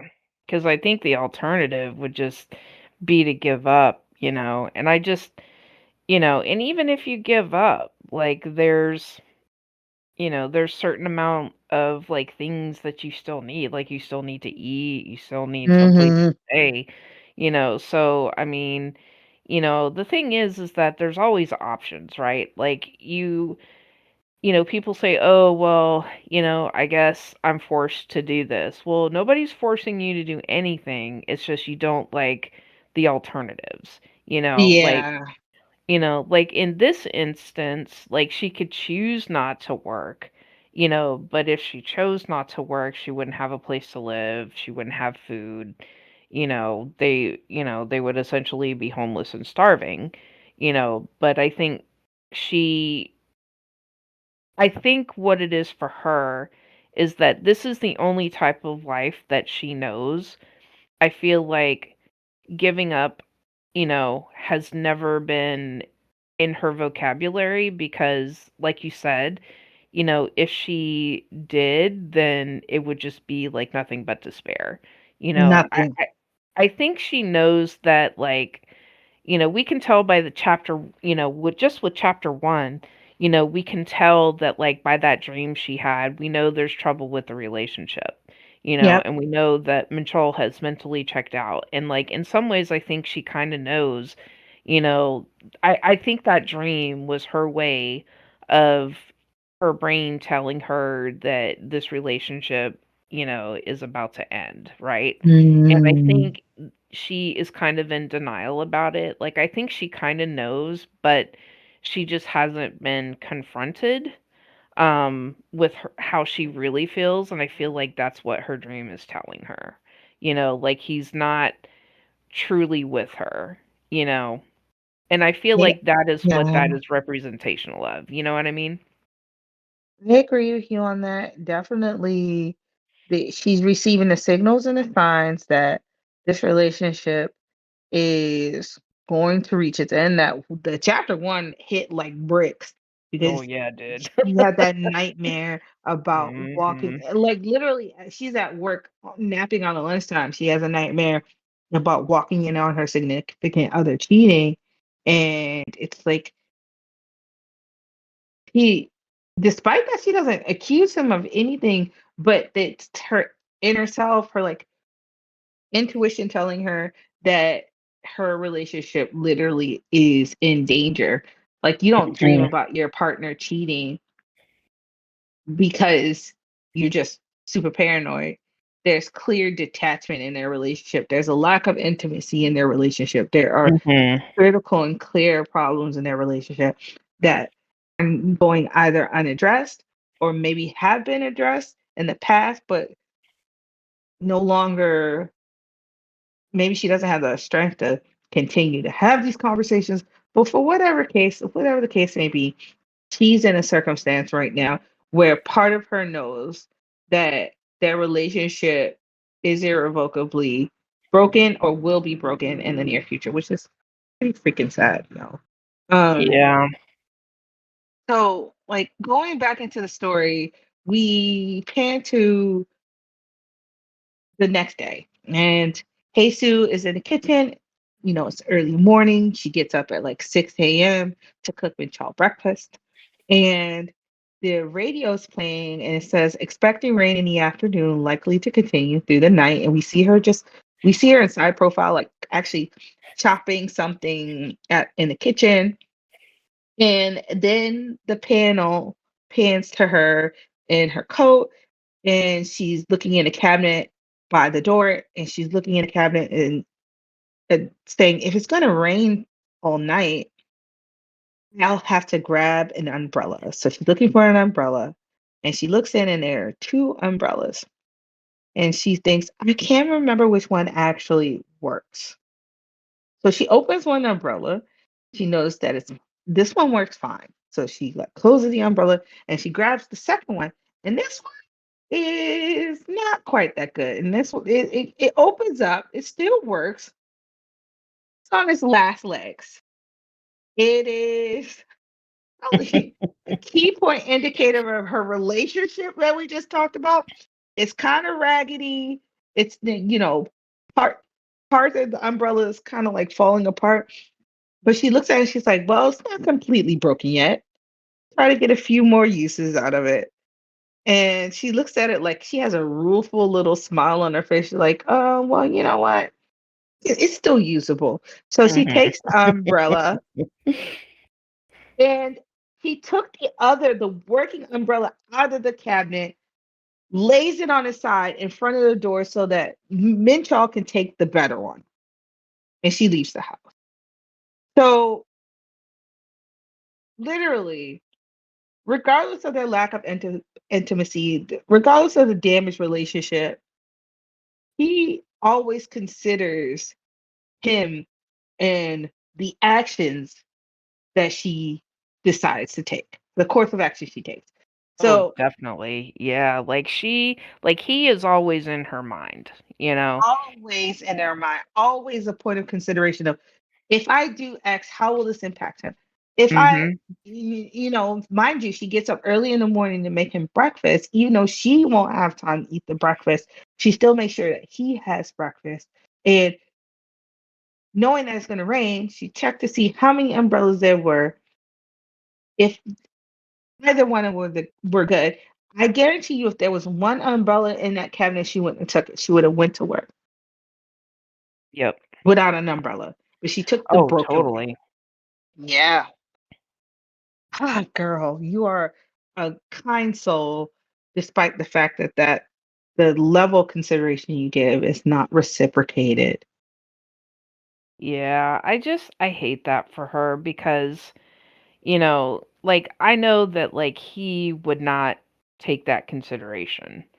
Like he wouldn't I mean, honestly, like he wouldn't have even laid out the umbrella. Nope. Like he would have just taken the good one and, just have been on his way. So I mean, like I Even if said, you like noticed. yeah. Um but I will say that this will come up very soon. Um because now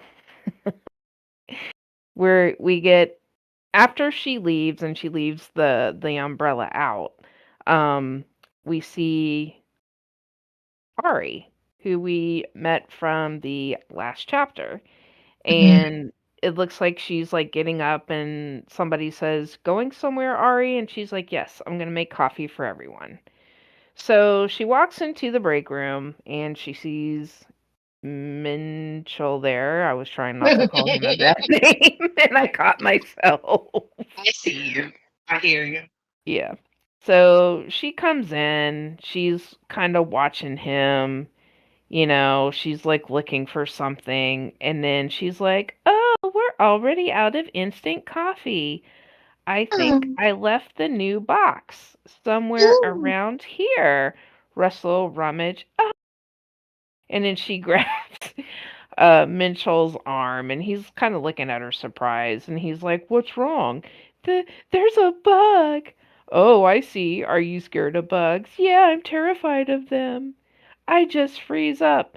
Now, in this particular panel, we see Ari is clinging to Minchel's arm, and she is totally pressing his arms against her boobs. Mm-hmm. It is Slick very move, apparent girl. what this girl is doing. I'm trying not to roll my eyes too much because I don't want my eyes to roll out my head. So, bear with me. So she's like, "I just freeze up whenever I see one." And then Mr. Man is like, "It's pretty adorable." He's like, "Where is it? I'll get it for you." "It's over there."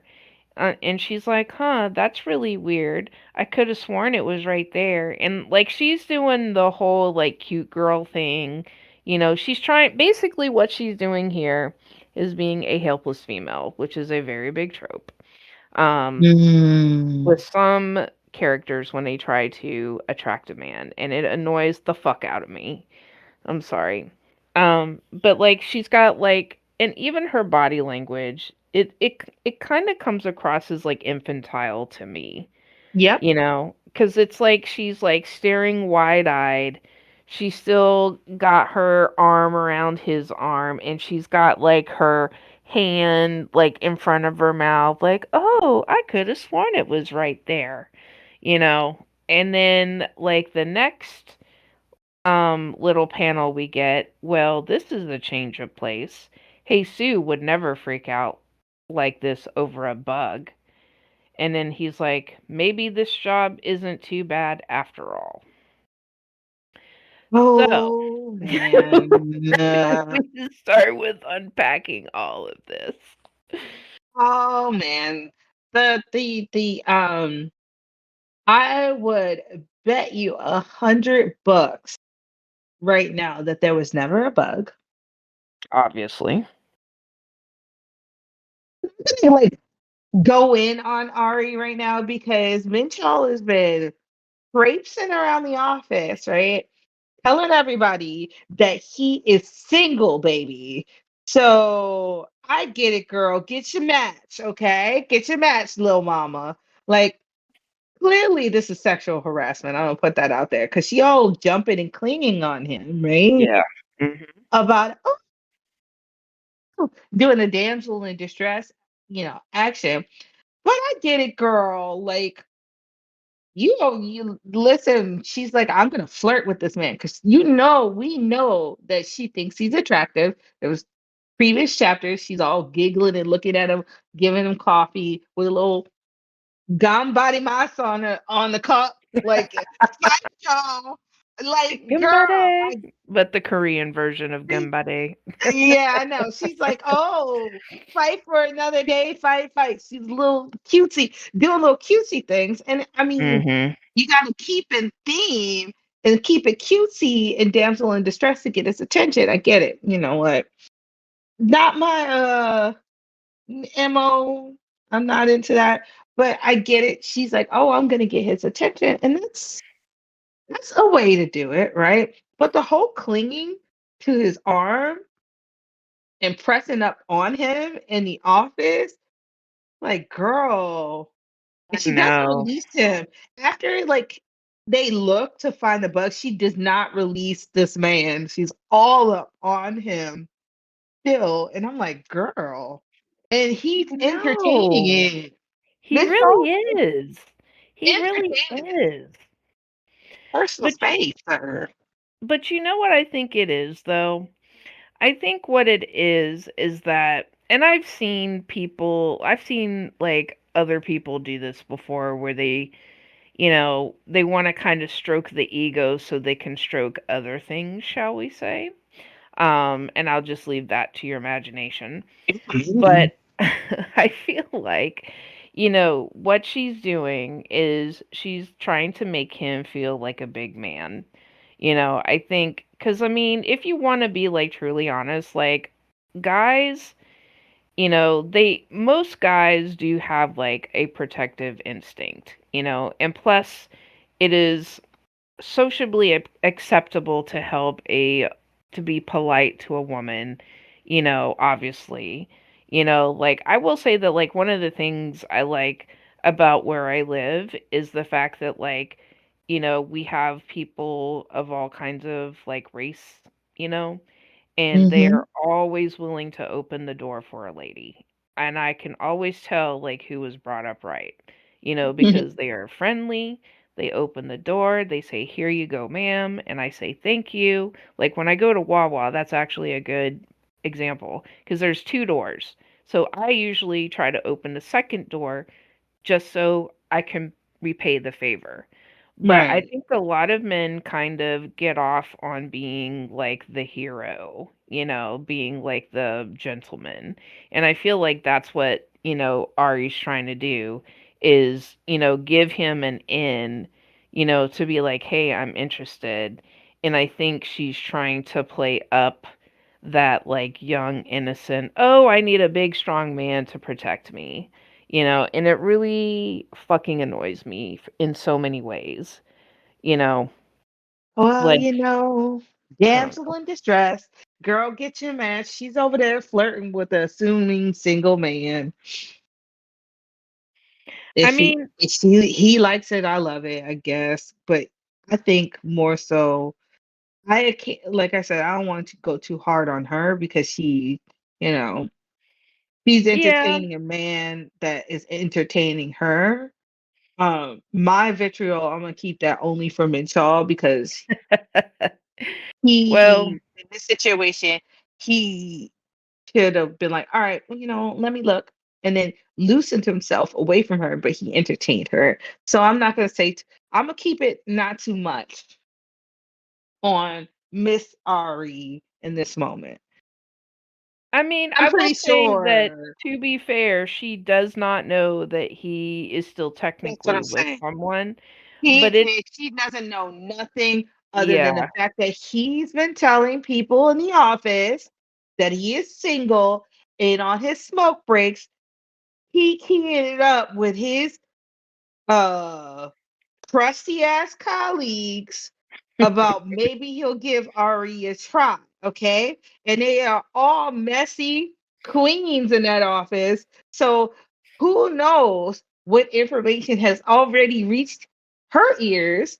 And when I say her, I'm talking about Ari's ears about his willingness to entertain her shenanigans and tomfoolery. So the culprit in this is not the one who's unaware, but the one who's actually aware and autonomous enough to make it stop, and he's not. Yeah, he definitely isn't. And I mean, I get it, like like she's like, doing her thing to attract a man, and I guess I can't be like too mad at that, but I might get some like flack for this, and I know this may be a hot take, but it really annoys me when I see stuff like this because I feel like she is trying to initiate romance predicated on a lie, basically. Like, I don't know. Maybe I'm just like looking too much into it because I'll be honest, like I have very complicated feelings about Ari, which, that will be known throughout the series as we go. But I just find like this type of behavior annoying in ways that I can't really describe, but it could just be like Auntie Lura's problem. It's not that it's a problem. It's just that in context, we as digital girl and Auntie Laura have read far, far ahead. So context wise, I can understand. But in this moment, he gets grace Yeah, she because still we're annoys only. me. I get But it, and I'm keeping. I like to keep a neutral stance until she earns my fire and my ire. For now, like, is she a little bit of a derp in my opinion? oh Yes, god, yes. because the She is whole definitely red derp. flag girl. But I've seen people freak out, and I live in the city, and we got these big ass roaches that come up out of the bowels of hell in the subway station. And I've seen grown ass men lose their shit.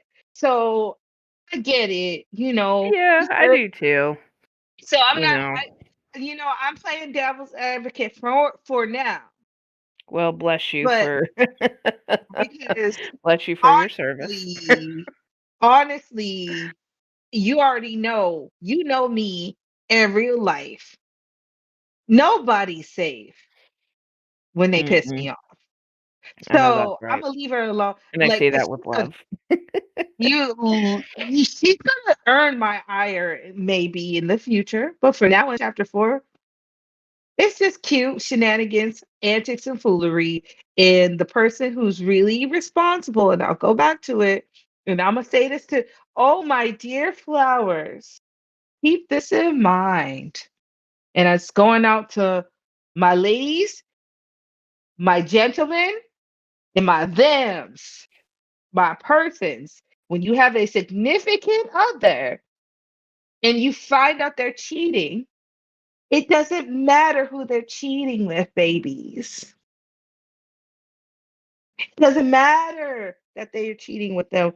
It doesn't matter if that person that they're cheating with knows who you are, unless they're in your personal circle, because they're not unless they're in your personal circle, you know them like that, they have no responsibility to you. The person who has responsibility to you is the person you're in a relationship with. And when they decide to cheat, it ain't the other person's fault, it's theirs. Yes. Mhm. And in this case, he's not cheating. He's entertaining. He's also, you know, entertaining and telling people things about his relationship status that is untrue. So he is the culprit for me. He's going to get this verbal work whenever I see him, and when I see him, it's fade on sight because it really is the responsibility of your partner to remain faithful to the contract that is the relationship that they have with you. Care Yes. about this little girl yet? He's just a bubblehead bobbling around the office, being cute and stylish till further notice. Yeah, But I'm gonna just let her be because, it is what it is. it is what it is. Let it be for now. You'll be able to come for her in further chapters. So Yeah. we go away from the scene that causes both myself and Auntie discuss for different reasons. And we pan over to guess where? The flower shop. So we're back at the flower shop. And we see, the waiting area in the flower shop, and we don't see Jesus or anyone else, but we do get someone talking and we get the speech bubble. Weird. He should be here by now. And Jesus looks over, and it's clear that her ponytail employee colleague is talking, and Jesus responds, "Who?" And Ponytail Girl says, "The Rose guy, of course." And she's looking all downtrodden and sad while she's actually working for once. Mm-hmm. And the Ponytail is all moaning and groaning. How am I supposed to survive my shift without seeing his handsome face? And then she spots him outside as he's like walking down the street towards the flower shop. And Ponytail Girl's like, "Oh, there he is." And she's getting all hyped up. And Jesus is not hyped up. She's actually the opposite because she's having a moral dilemma from yesterday about the Yeah. embarrassment of even thinking that he was into her in any way has already that's sent her in a downward spiral. So Ponytail Girl's like, "Oh, speak of the devil, huh?" And Jesus looking like very discreetly and very flustered.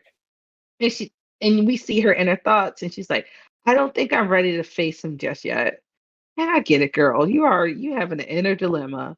So Yeah, she really does. Poor thing. poor baby.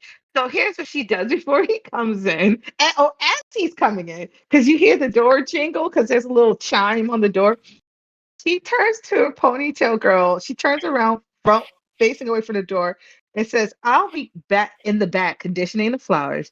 You can take his order." So she basically alley oops the handling of Teha to her colleague, and Ponytail Girl's like, "Huh?"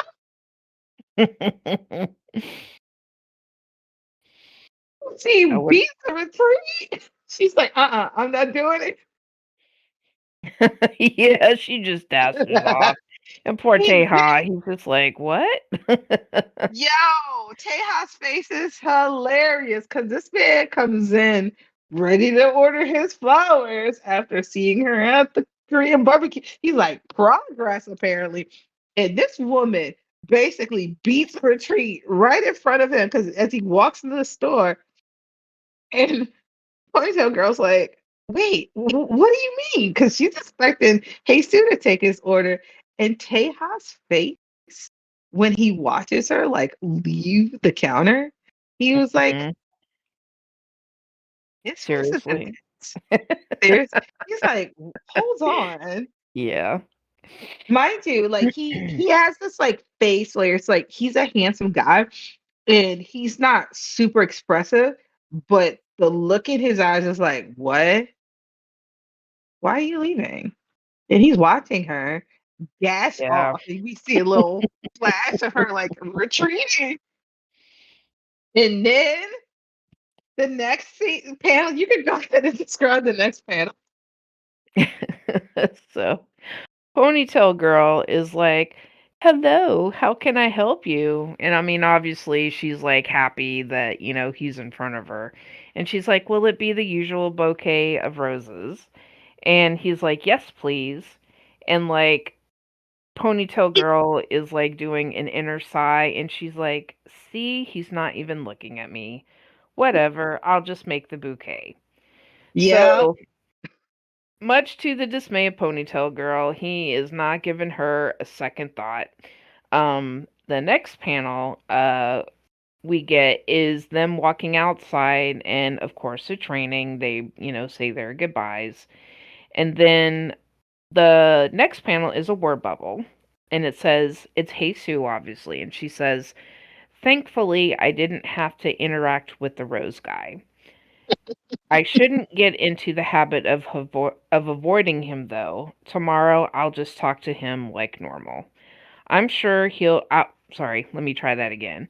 I'm sure I'll get over the embarrassment in a few days.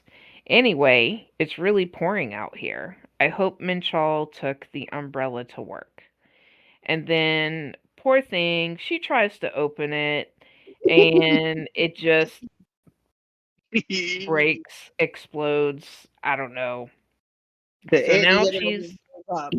Umbrella die, girl. yeah. So now she's looking at it and she's like, shoot, it didn't look this bad when I checked it this morning. And then she's like, the convenience store isn't too far, but I know I'll be drenched by the time I get there. But it's supposed to rain all night, so waiting around isn't an option. Poverty, it has a way of eating away at you. It's just an umbrella, but I keep putting it off, telling myself I could get one more use out of it, and now look what happened. It She's fell like, apart. yeah. And she's like, what should Oh. I do? I could call Minchol. No, he'll just get annoyed. He's been so tired lately with his new job. I guess I have no choice but to wait for now. And then we see somebody holding an umbrella over her. I wonder who it Mm. could be. Girl, so this whole series of scenes, I just want to point out something. I'm gonna go back because there was more than one panel of Teha watching this woman. Like he is intense with his stare. Like Mhm. it is clear that this man was like, "Oh, so you're gonna run away," and like plotting. That man was plotting something, and he managed to like escape away from like having to address him, having to say anything to him. Like in somehow, some way, we have a scenario where she's left the work for the day. It rained like she thought it would. Her poor little umbrella breaks, and he thinks of Minchal in that moment, like, oh, I can't call on him. And remember, we just talked about the fact that their relationship is on the fritz. He knows that Mhm. she can't rely on him to come running to her if she needs help, right? Yep. And she blames herself for not, for putting off addressing the issue of the umbrella. And it's kind of like her relationship with her with Yeah, Minchal. that's very fitting actually, because like when she tries to open it, it just like explodes, and I feel like that is a good reputation of whenever she has to deal with control, you know, Yes. because I mean, it Tries to hold on and it yeah. just continues to break to the point where it's irredeemable. Mhm. Um, he's still in her relationship. I wonder when it's going to break. But now he's outside looking at her phone. It's like maybe I'll call somebody, trying to figure out what to do because literally she doesn't want to run through the pouring rain, and it really is pouring. And here comes an arm Mhm. with a nice gray umbrella. And who could it be? It's the rose guy. Teha in the flesh. And I really do like the colors in this panel too, because I mean, it is muted, but there's some, a little bit of brightness to it. And, obviously it's raining, but it still looks pretty to me. Um, and then like, Yeah. as they're standing like together and she's looking at him and he's looking at her, you know, um, Teja says, where do you live? And she's like, thank you, but it's fine. I live far away. She's like, you should head home.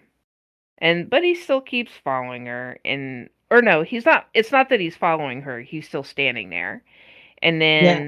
then He closes the distance, girl. I mean, and you can tell she's like trying to kind of move away from him, but he moved closer because, that's just how he rolls, right? And then he says, "This rain isn't letting up anytime soon." And then we cut to him like kind of looking at her, like and then like a bigger panel where we can see him from the back looking directly at her, you know, and he's like, "You can share my umbrella." So, Ooh, and that's where it ends. mhm. Yeah. So, it seems like homeboy is trying to get just a little bit closer, you know. He's And persistent. yeah, he is. And you know what? There's nothing wrong with persistence because I will say that at this point, it's not like he's being like creepy or, We just sure about that? well, I mean, with some of the other manhwas at least, he's you can tell that he's just really trying to help her out, but obviously there's an ulterior motive. It's Oh, not like he's yes. like trying to jump on her and fill her all up like a certain ginger that we know. But Thank you, um Lord. oh man. But yeah, but I feel like we have some parallels in this chapter that I wanted to Mm-hmm. bring up like super quick. Cuz I know that on the Withered Flowers Discord, we always say, that Gay likes her parallels. So, the parallel that we get is that they both have someone who is attracted to them, meaning Hesu and Minchol, Mm-hmm. and they have kind of sort of made their interests known, even if it's not like, oh, I like you. It's very subtle, like both of them, right? Yep.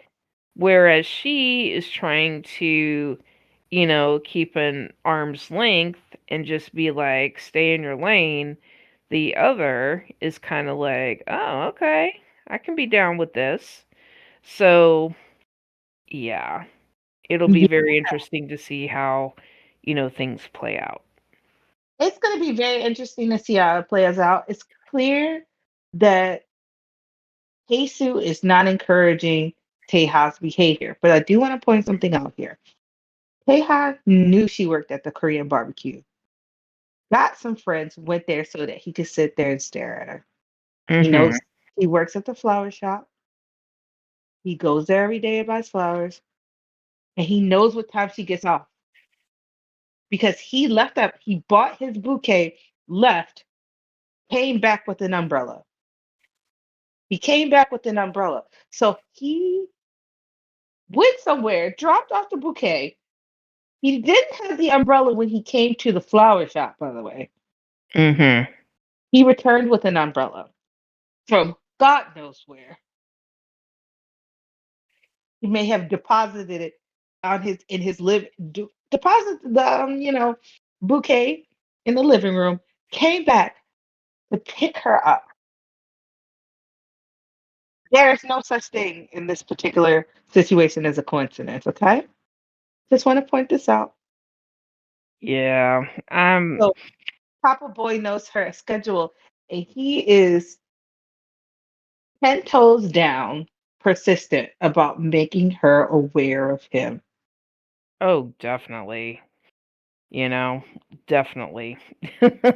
Like, I mean, he's got like tunnel vision almost when it like comes to her, and we saw that like when he was like ordering the bouquet of roses from, Ponytail Girl. So, I mean, he ain't looking at nobody but her. he's So, not looking at nobody but her. He didn't look at the food, the Korean barbecue spot when he went there. He didn't touch it. He was staring at her. It is clear that Ponytail Girl, her coworker, was right. That man is clearly interested in her. But the level, like, obsessed. Because that's not,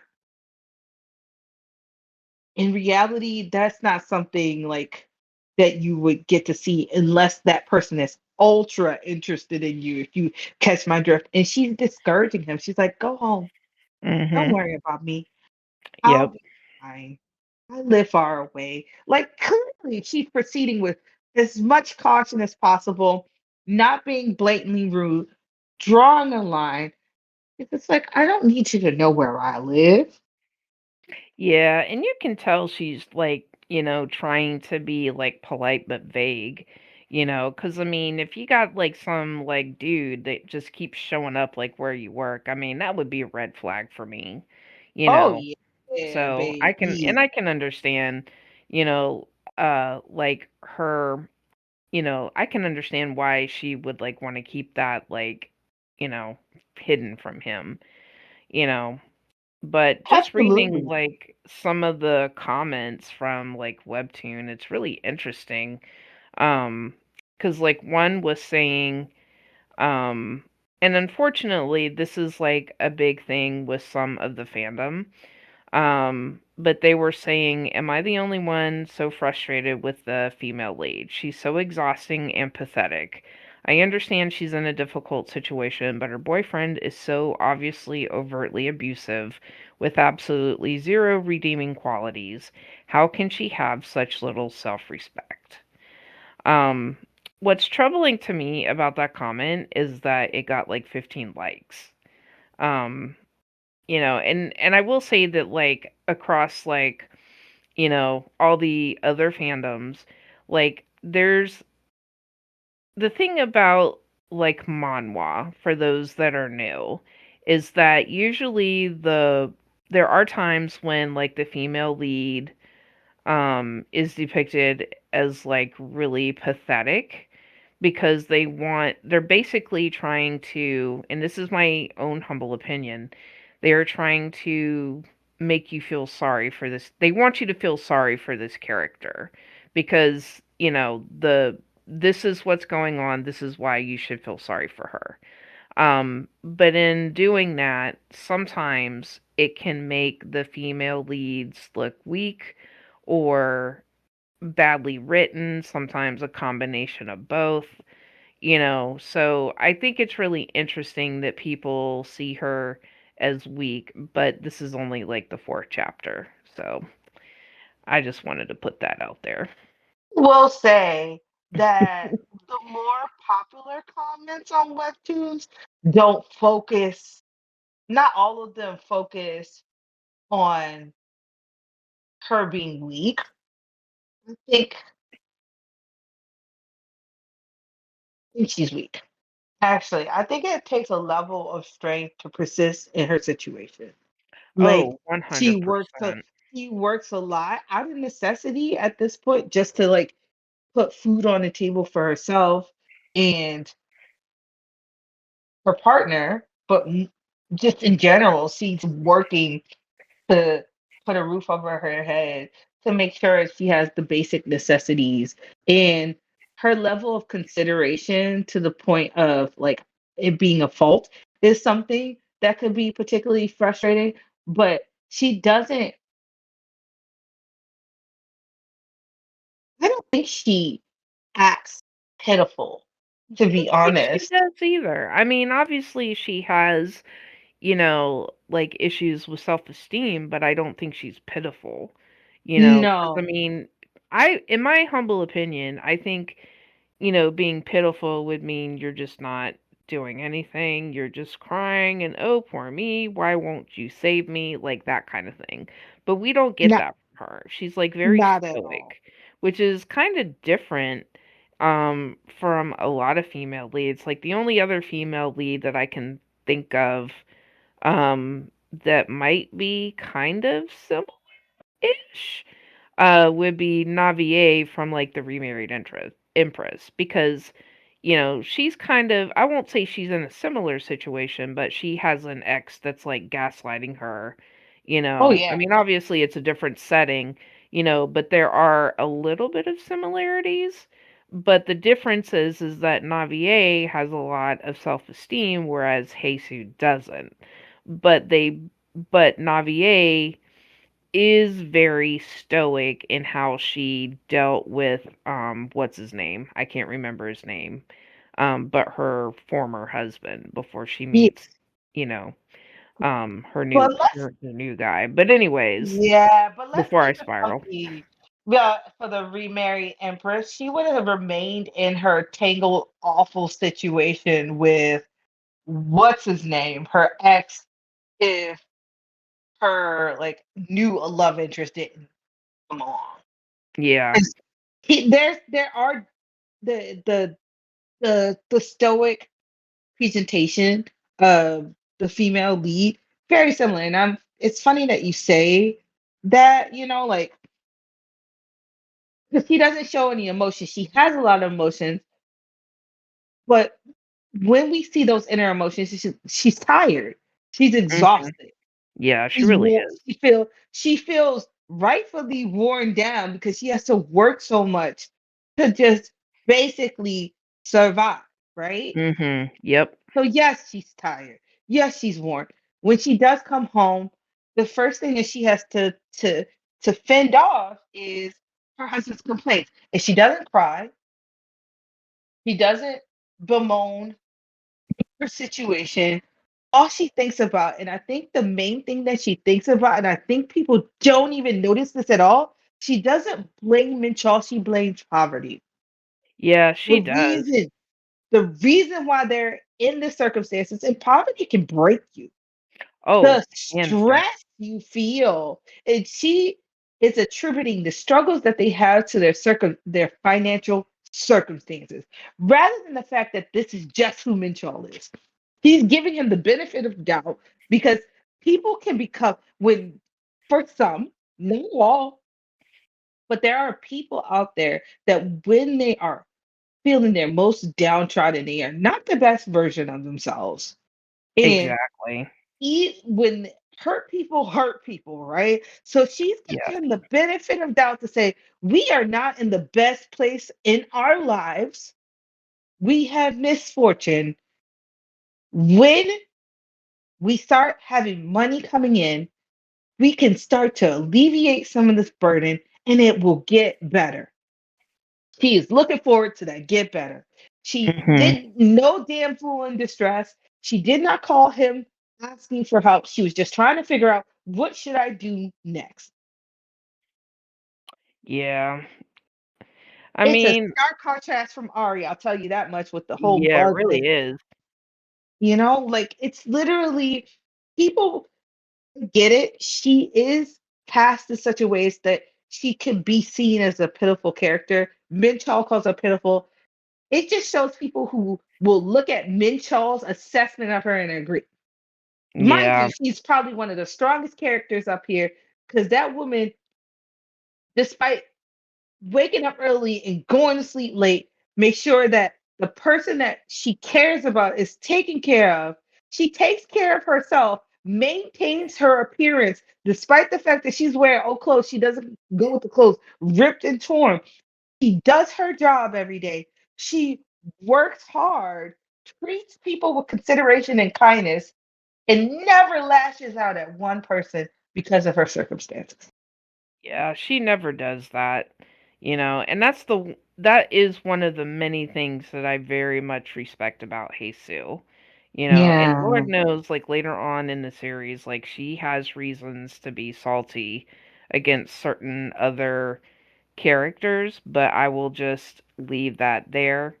Um, I don't want to give away spoilers, but yeah, but even in that situation, like she doesn't lay blame, because I feel like she knows that like laying blame isn't really going to accomplish anything, and in the end, she's probably going to be happier just, living her life, doing her, you know, just doing her what she does, and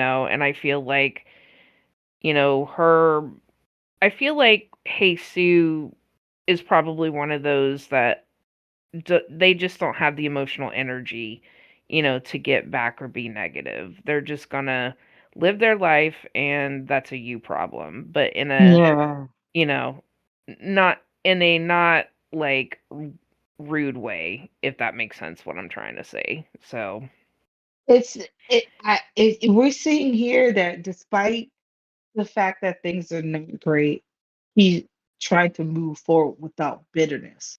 And mhm. that is something that is actually a strength regardless of what's going on. Because Oh, you know they're definitely. in debt. You know they're in debt. He doesn't help around the house. She's not bitter. She's just trying to think about what are my next steps? How do I put my feet in front of the other to get from point A to point B Yep. in this moment? She's thinking about the right now and then she thinks about the future, but she doesn't have a wistful longing for anything else because this is her reality. And I Mhm. respect that. Yeah. Um, anything else, mind you, like there's going to be trials and tribulations we're going to see in these coming chapters because, of course, you and I both know the chapters.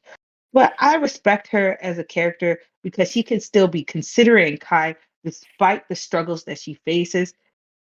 And even in the face of adversity and having a partner that basically like tosses her kindnesses back in her face or doesn't even notices the kindness Mm-hmm. that she gives, the fact that she refuses to change that and she still remains kind without being like she's not a straight up sucker.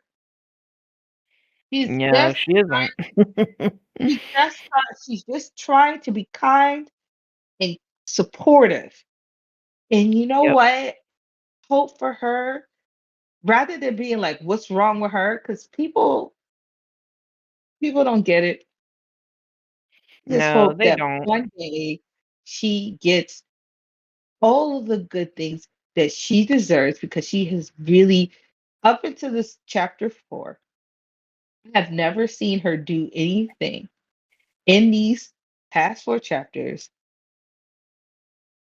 that deserve anything but kindness Mm-hmm.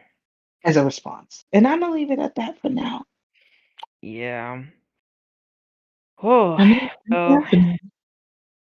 there was a lot that went on, but I'm happy we got through it. We always do, and we're gonna do it again, and we're gonna do it again, and we're gonna do it again. At this point in time, Tears on a Withered Flower has 88 chapters in Naver Mhm. Webtoon, Yep.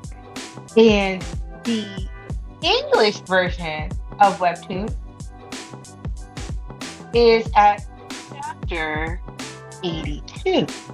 So, dear readers, dear listeners, the Withered Flowers podcast is going to be around for a long time because we are going to keep doing these lovely rereads and breakdowns for you and for us because we love it so much. So hang in Definitely. there with us and hang in for the wild ride that is Tears on the Withered Flower because there's so much more to come. Oh, definitely. And also, as some interesting news, the Withered Flowers Discord will be turning 1 year old this week. So if you're not a member of our Discord, we invite you to join us. We have a lot of active people. There's a lot of conversations, a little something for everyone.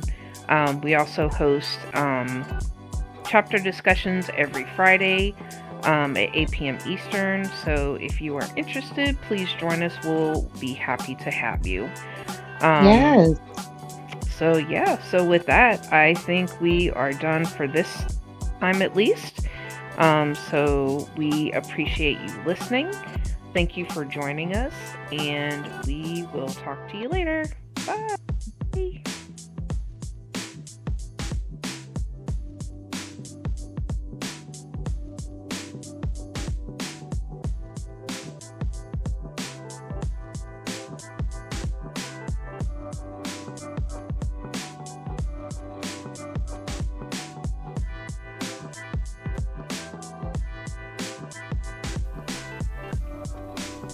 The Withered Flowers podcast is hosted by Digital Gurl and Auntie Lura. Produced and edited by Auntie Lura. Music is Bodega Cat by Dayala. If you would like to join our Discord, please see the link in the show notes. And special thanks to our family, friends, and spouses that have supported us while producing this podcast. We would also like to thank all of our Discord members as well. Without you, we wouldn't be here. Until next time.